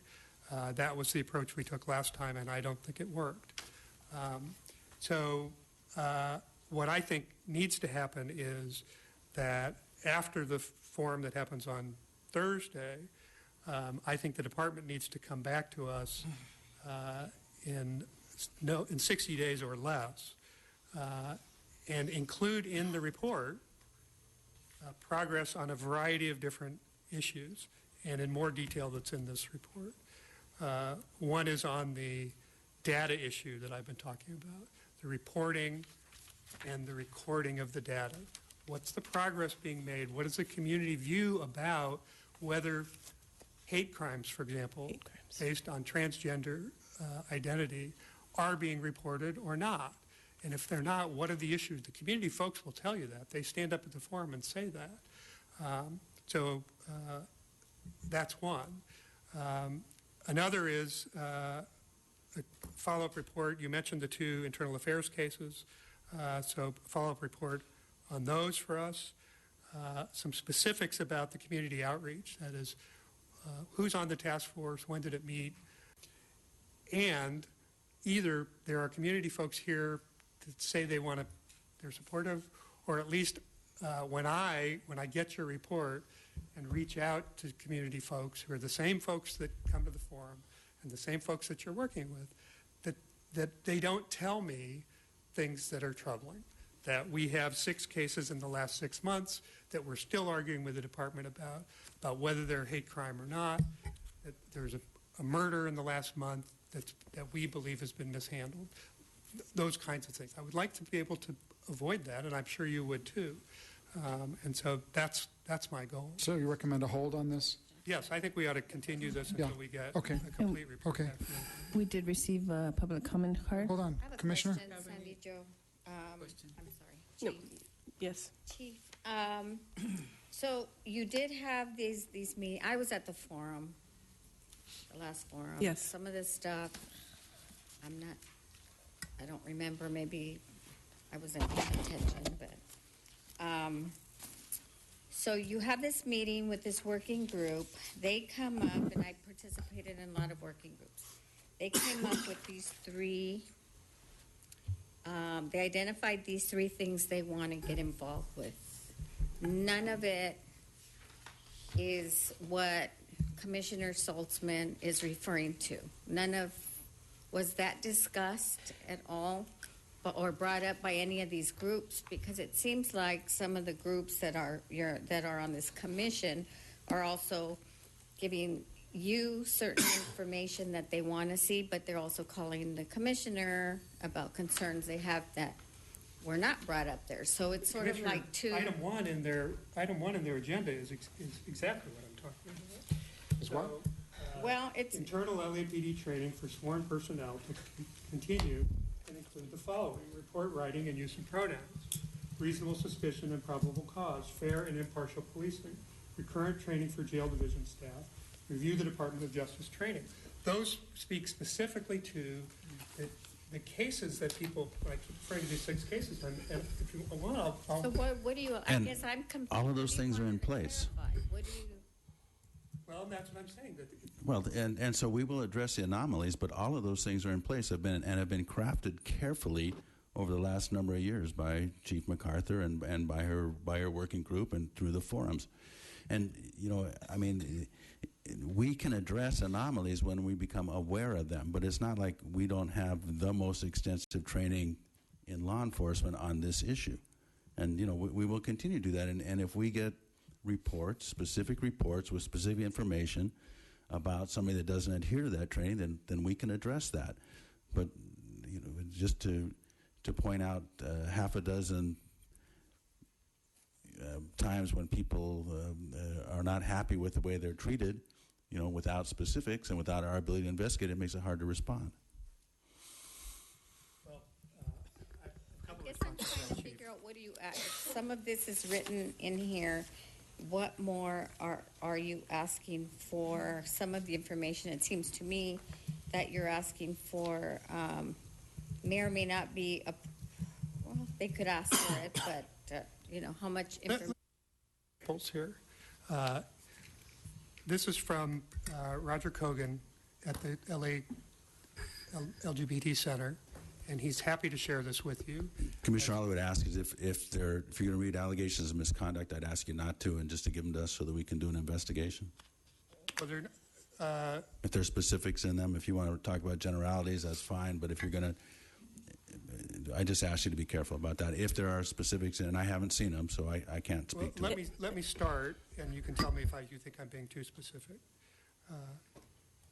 There was a homicide investigation, East Hollywood, and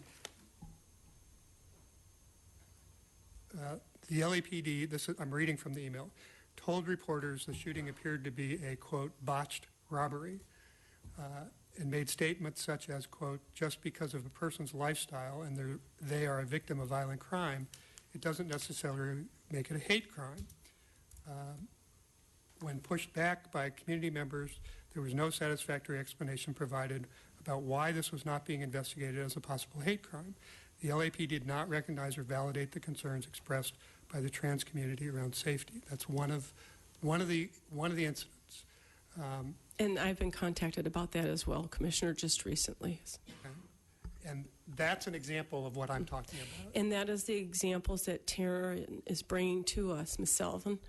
That's what I'm saying. I'm a little confused because Roger was invited and Tara came. Right.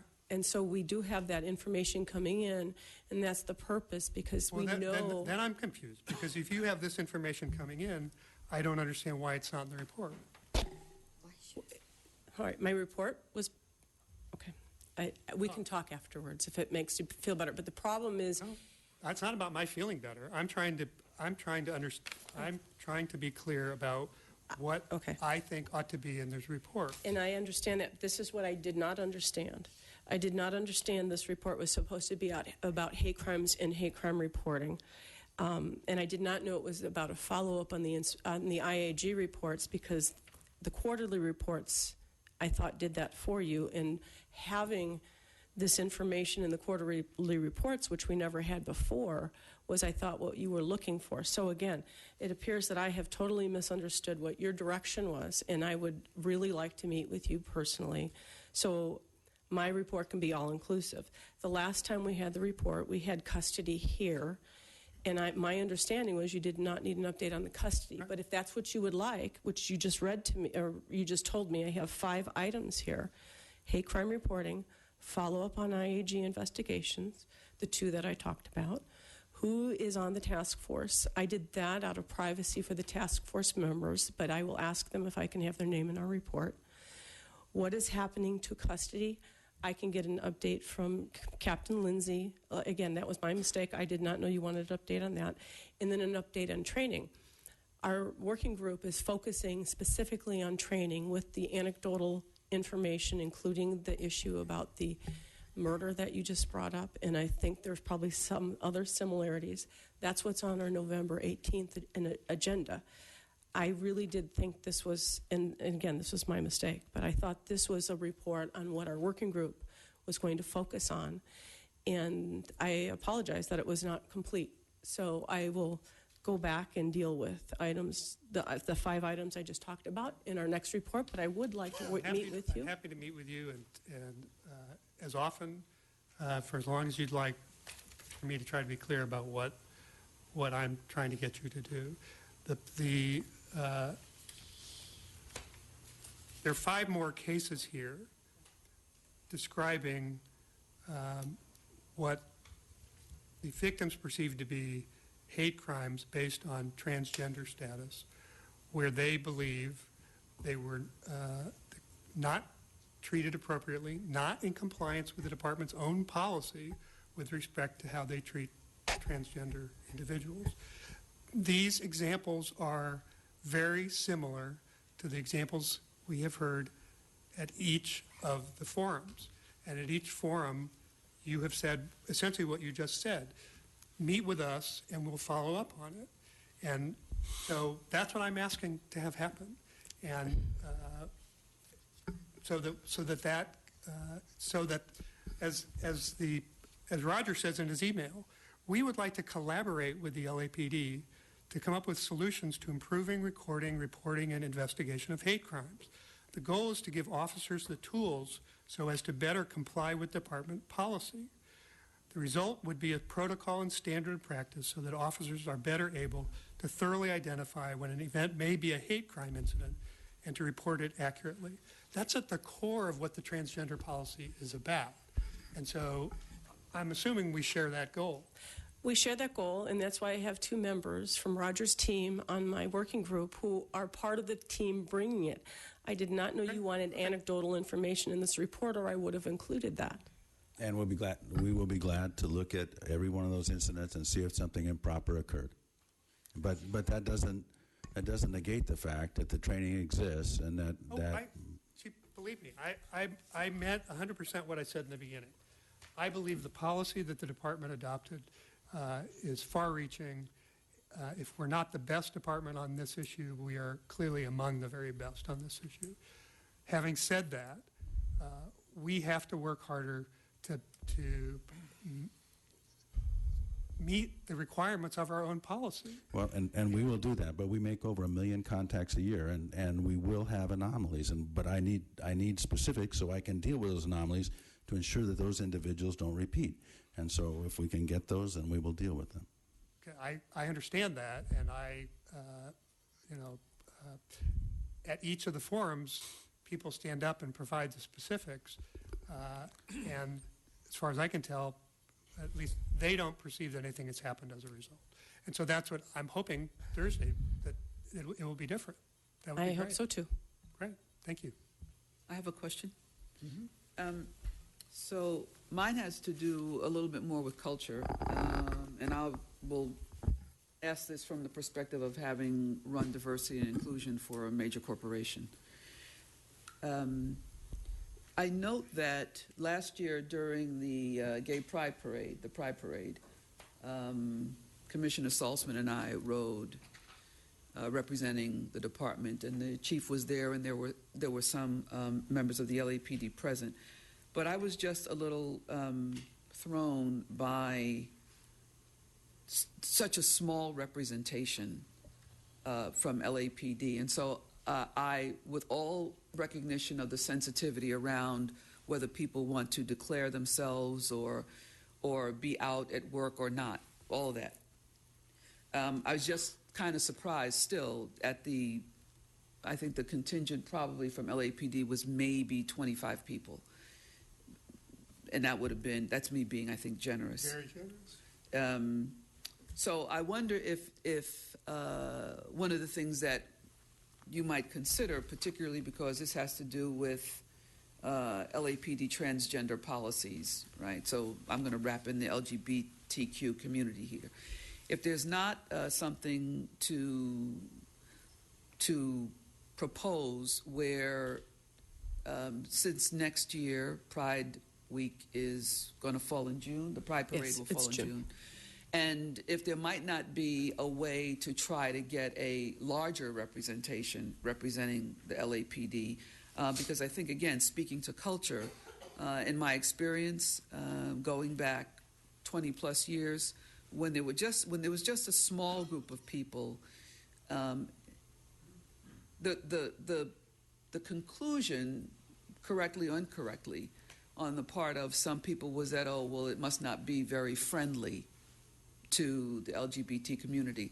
I don't know that that's the case in LAPD. I don't think that is the case, but I don't know what steps we go through in order to encourage more people and their families to turn out. So that's one thing that I'd like to suggest we consider. And the other one is I've attended the breakfast that's held in honor of Martin Luther King Jr., that's hosted by the chief and the department. I think there's also one, because I've received the souvenir from the Cesar Chavez event. I don't know if there might not be one also that we could consider that would include the LGBT community. I preface this by saying I'm talking about culture because I think that in my experience, the more there are not stressful conversations around it, the more people feel that it's okay. And I recognize that we're not going to invite people who we think might be in the LGBT community. That we would never do. What we would do is just open it up to everyone, and anyone who wants to come can come, because that's just the way it has to be handled. So I just offer that as a suggestion. No, those are all good suggestions, Commissioner, and we will work towards that. We have a good representation at the parade. I'm in it every year, and we encourage people to do the same. Matter of fact, we send out a letter department-wide asking folks to do that. The LGBTQ forum is our absolute healthiest and most robust forum, Chiefs Forum, and it has continued through me and Bill Bratton and all the way back to Bernard Parks. And Roger Kogan is a good friend of mine, and Sandy Joes, and we hosted at the Gay and Lesbian Center, and we will continue to do all of that. and you know, these things, you know, cultural shifts are like tectonic plates. You know, they're gradual, and you know, we have seen a strong shift in this, and continue to see a shift, and I think that that as we work on it, you know, we will see even more progress. But again, I say this from the perspective of maybe there are other things we might try just because of the sensitivity around whether a person is going to declare himself, herself as a member of the LGBT community. At one point, I'd suggested that maybe the commission and the police chief together host a reception, inviting everyone, but that it is a reception that we are hosting largely for the LGBT community, and whoever shows up, shows up. But I think that particularly in this case, we might have to go a bit farther than we ordinarily would go, just because, for me, the evidence of the numbers of people, I thought it was very small showing up for the Pride Parade. It's not a criticism, but I think that particularly from some of the other departments around, there were a lot more people who showed up, and I'm just used to an organization that has 11,000 plus employees would have more people who and their families who would. Well, the only entity that outrepresented us was the sheriffs, and it is in their jurisdiction, and they do pay people to police it, and all our folks are volunteers. So, and Commissioner Salzman and I have been riding last year I was out of town, but we've been riding the parade in separate cars together for many years, and I think it's been pretty consistent. But that doesn't mean that I cannot try to do a better job of outreach internally. I do find historically, which is nice, we have some of our members from our community actually lining the parade route, not walking with their own families. So we do have it sort of infiltrated in the group where they're celebrating with their families. But I will try very hard to do a better internal outreach prior to the parade. So just please, because I applaud that. What I guess I'm saying to you is that I'm offering myself. I know Commissioner Salzman would. So that we can assist in the internal outreach, so that it's not all on you. I think the commission should take a role in the outreach too, internally, because I just think that we could probably get more participation and a greater sense of comfort. Not that anybody's uncomfortable. I want to be really careful. I'm not saying that. But my experience is that the more comfort there is, the more people who show up. I understand that. Yes. Thank you. Okay, we're going to hold, we're holding B. Let's move to item C. Okay, we do have the one public comment card. Okay. We have Mr. Ted Hayes. Mr. Hayes? It's my understanding, but when women suspects are arrested, they're generally taken to 77th Street.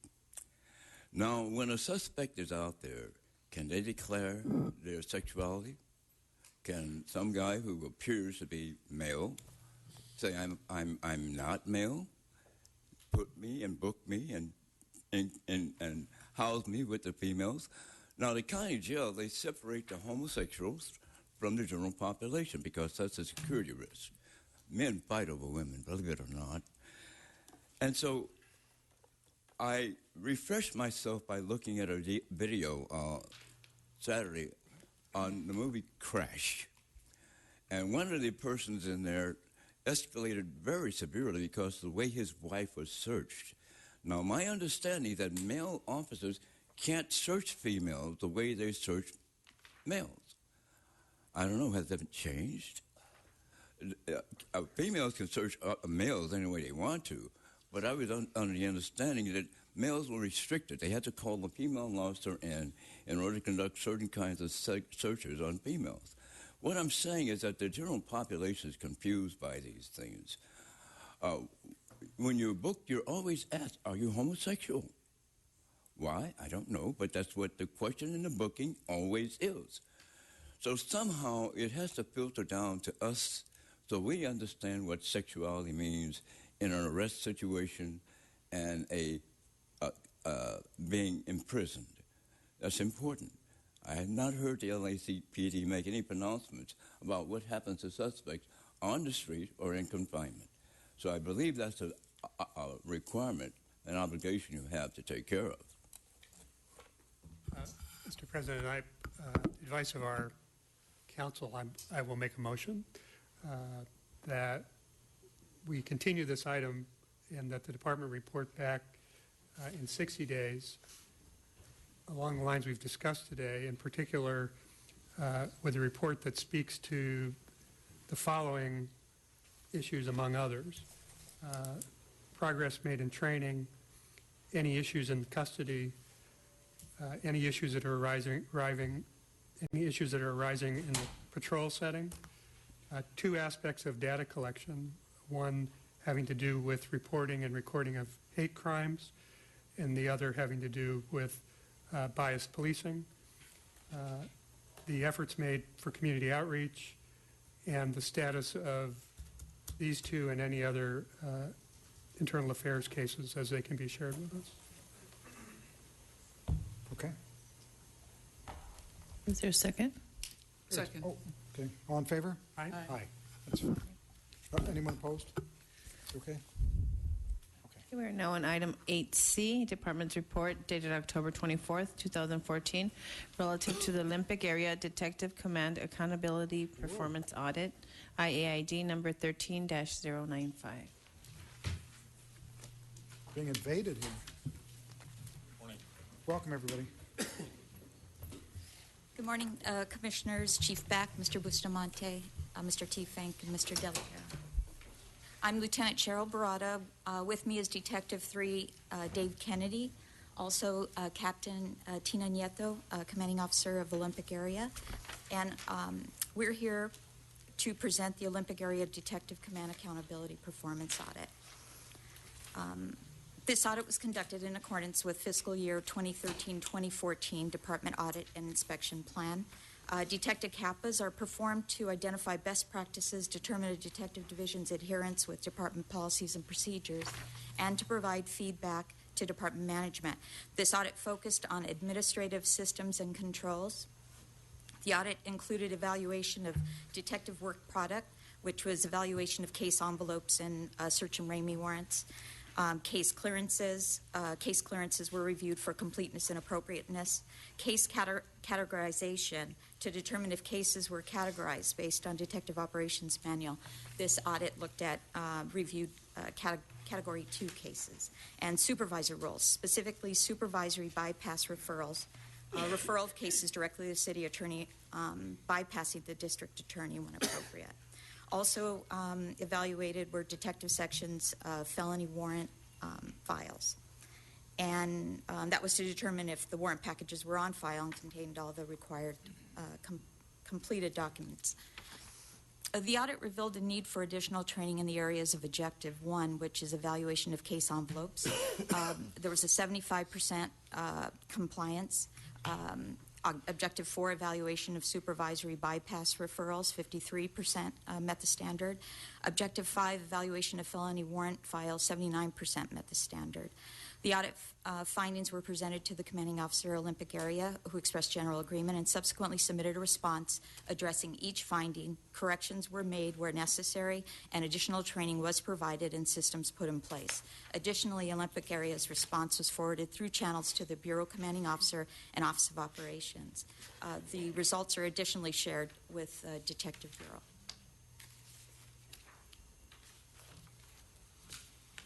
Questions? I don't have any questions. I just think it's important that we make sure we take the time to look at these audits. And I think it's always helpful to hear from the department about how their plans for improving in the areas where there clearly needs to be improvement. So right. If you'd like to say that, that would be great. Thank you. I'd only like to thank you for, I think, the quality of the audit in the past couple of months, I think, has been much better than what we saw farther back. So I don't have any, I think it's thorough, and obviously you've identified the areas where that division will improve, and so I'm appreciative. Thank you. Thank you. Thank you. A motion for approval? Move approval. Second. All in favor? Aye. Good. Number G.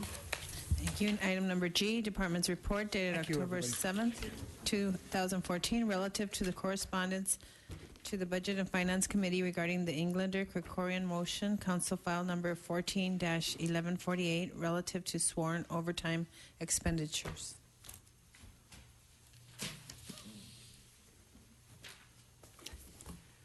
I just thought it would be helpful if you would explain this. I'm not expecting a big, long explanation, but I read the report and I don't think I understand it.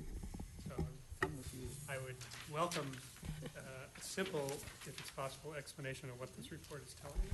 I'll let Laura Luna talk since my voice is almost gone, but I will add where necessary. Laura Luna, Commanding Officer, Fiscal Operations Division. The City Council requested that we transmit every month the status on our overtime spending, and so this report provides that information. And what we've done is we break out overtime based on reimbursable. That's for grants and task forces where the city is fully reimbursed for the overtime worked, and then non-reimbursable, which are the more routine kind of police officer activities that you would think, like court and preliminary investigations, end of watch, those kinds of activities that police officers engage in. So this report provides it broken out by those two areas, broad areas, by pay period. And then under the comments, if there's some anomaly that shows that there's a very high number, it explains that. For example, if we have a special event that that is reimbursable, it'll be included in that, so that it breaks that out so it doesn't skew the data. So we'll now see this biweekly? What we've worked with Mr. Tiefank is that we're sending him this report biweekly, and he had asked that this one time it come before you, but you'll get the report, but it won't be calendared, is my understanding. That's correct. What you'll see, Commissioners, is just the chart. Yes. Which is the information as to the dollars that are being spent. And this is the same chart that we then utilize in ComStat to track and talk to our commanding officers. We break it down further for their divisions so that we know how well they're managing the overtime that's given to them. Okay. Thank you. We have a motion for approval of item 8G. So moved. Second. All in favor? Aye. Mr. President, I think it's important on this one report, just for clarification, the item on the Live Nation, that monies was all reimbursable by the promoter, is that correct? Correct. Okay. Yes. Just wanted to make that point clear. Thank you. Item number J. Item number J, Department's report dated October 31st, 2014, relative to the Department's report regarding recommendations in the Inspector General's review of the Department's security video system.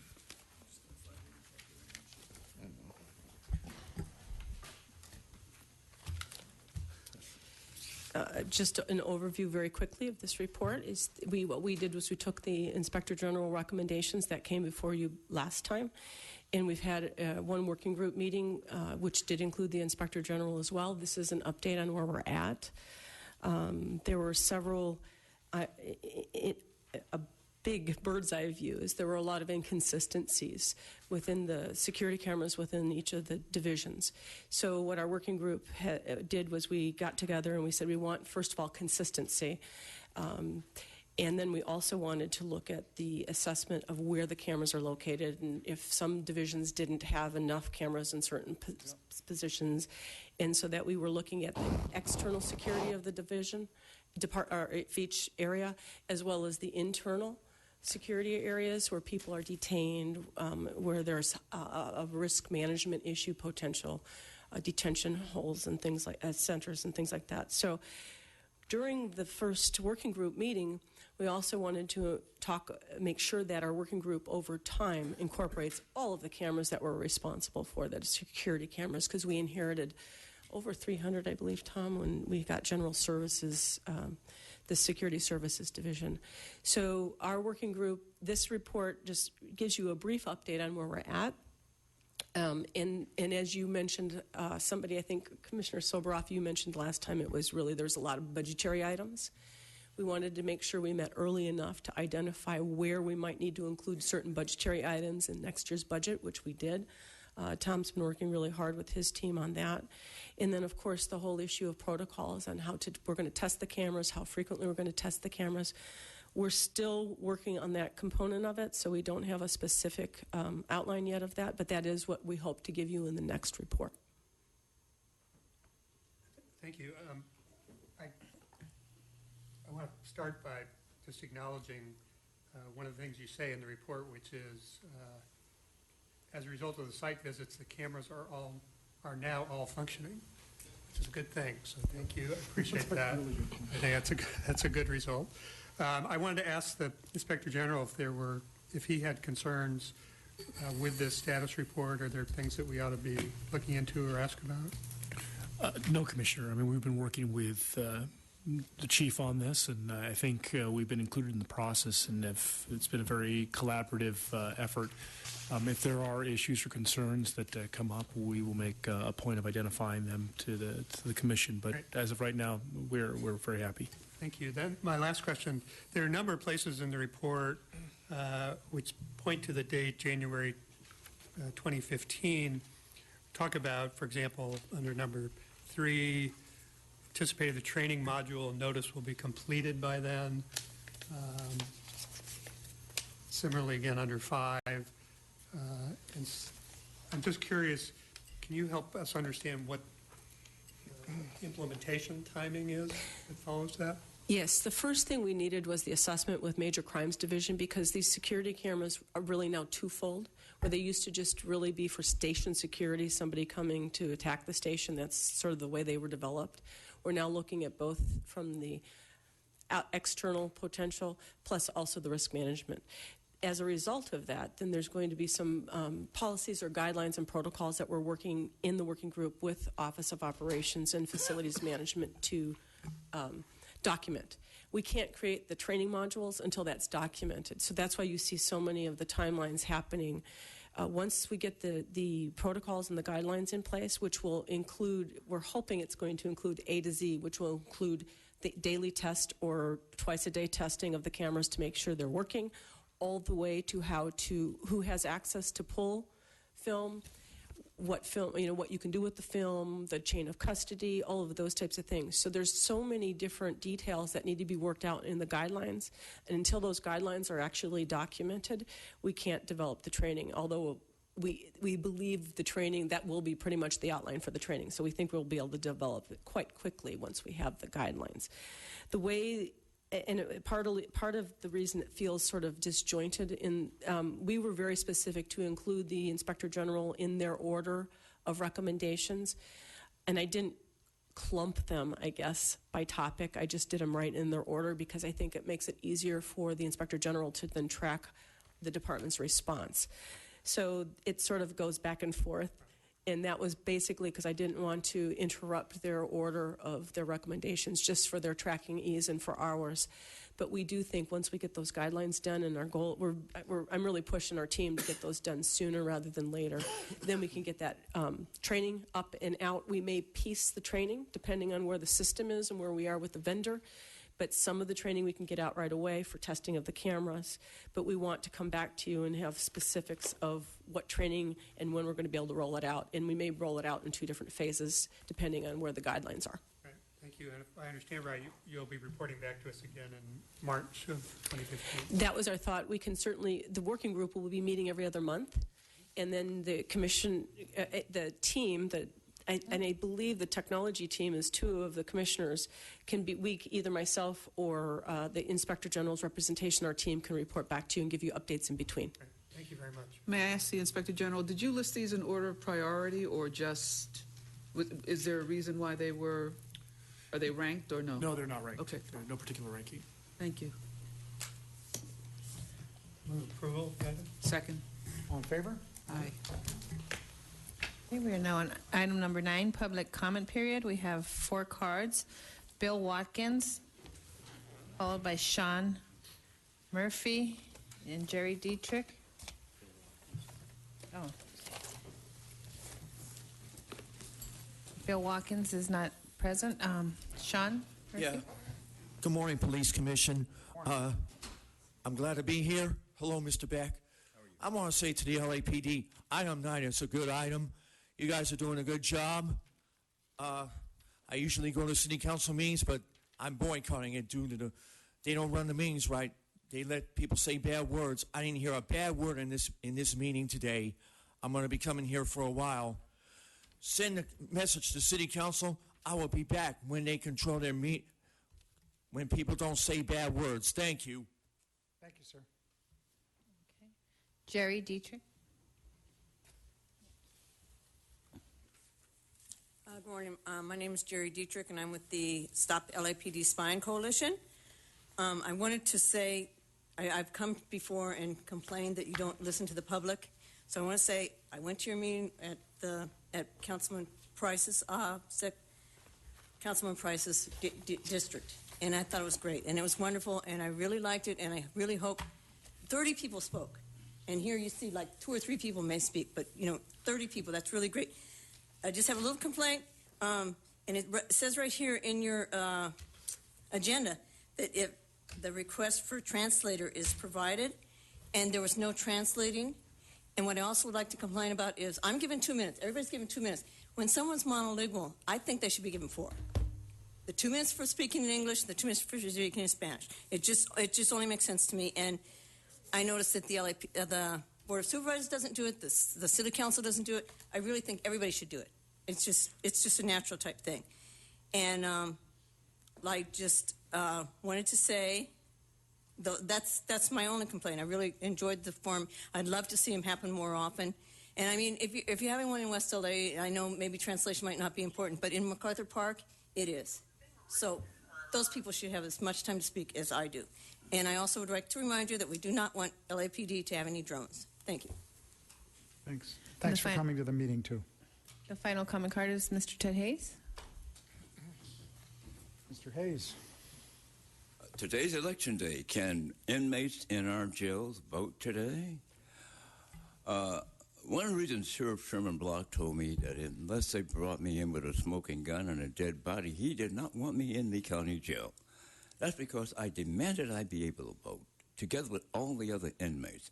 You see, in California, if you're not confined in prison or on parole, you can vote. You don't lose your vote because you become a ex-convict in California. Now, when I was at the Days of Dialogue, there was a question on the Part 2D. Have you ever served as a police officer? How do you speak about police officers, family, and friends?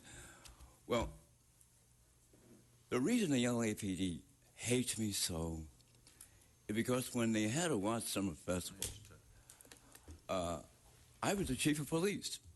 There was a 8-square-block area around Will Rogers Park where there were no police. You know why? Because they didn't trust their officers, because they always have snitches in every group and organization, and the snitches led them to believe that if the cops hurt anyone this time at the Watch Summer Festival, they would be summarily assassinated. So they withdrew, and I was the only one there who had a radio connected with the police department and no cops. It's called a vigilante. That's illegal in California. The police can't shirk their duties, but they did so. Why? Because they did not believe they could not kill, maim, or hurt anyone, and in consequence, be killed. So they didn't like that. And you can check it out in the LA Times for that period. So that's why I'm... Oh, incidentally, I'm also the one who got the name badge. Sure, Chief Fisk and I put the nameplate on the cat. That is the final comment card. We're now on item number 10, closed session. The Board of Police Commissioners will now recess into closed session to discuss item numbers 10A1.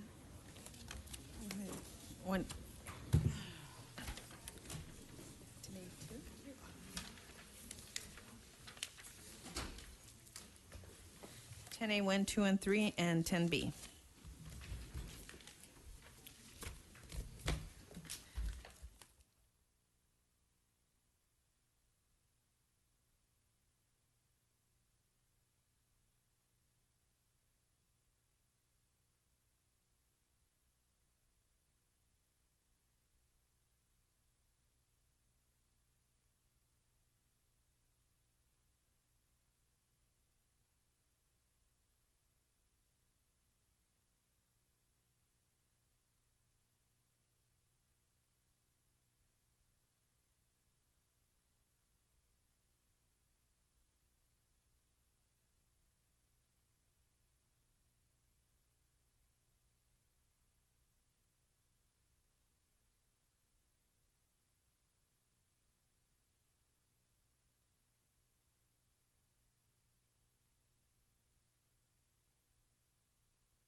I'm Cindy, and I'm in Little Tokyo, and you're watching Channel 35, Your City, Your Channel.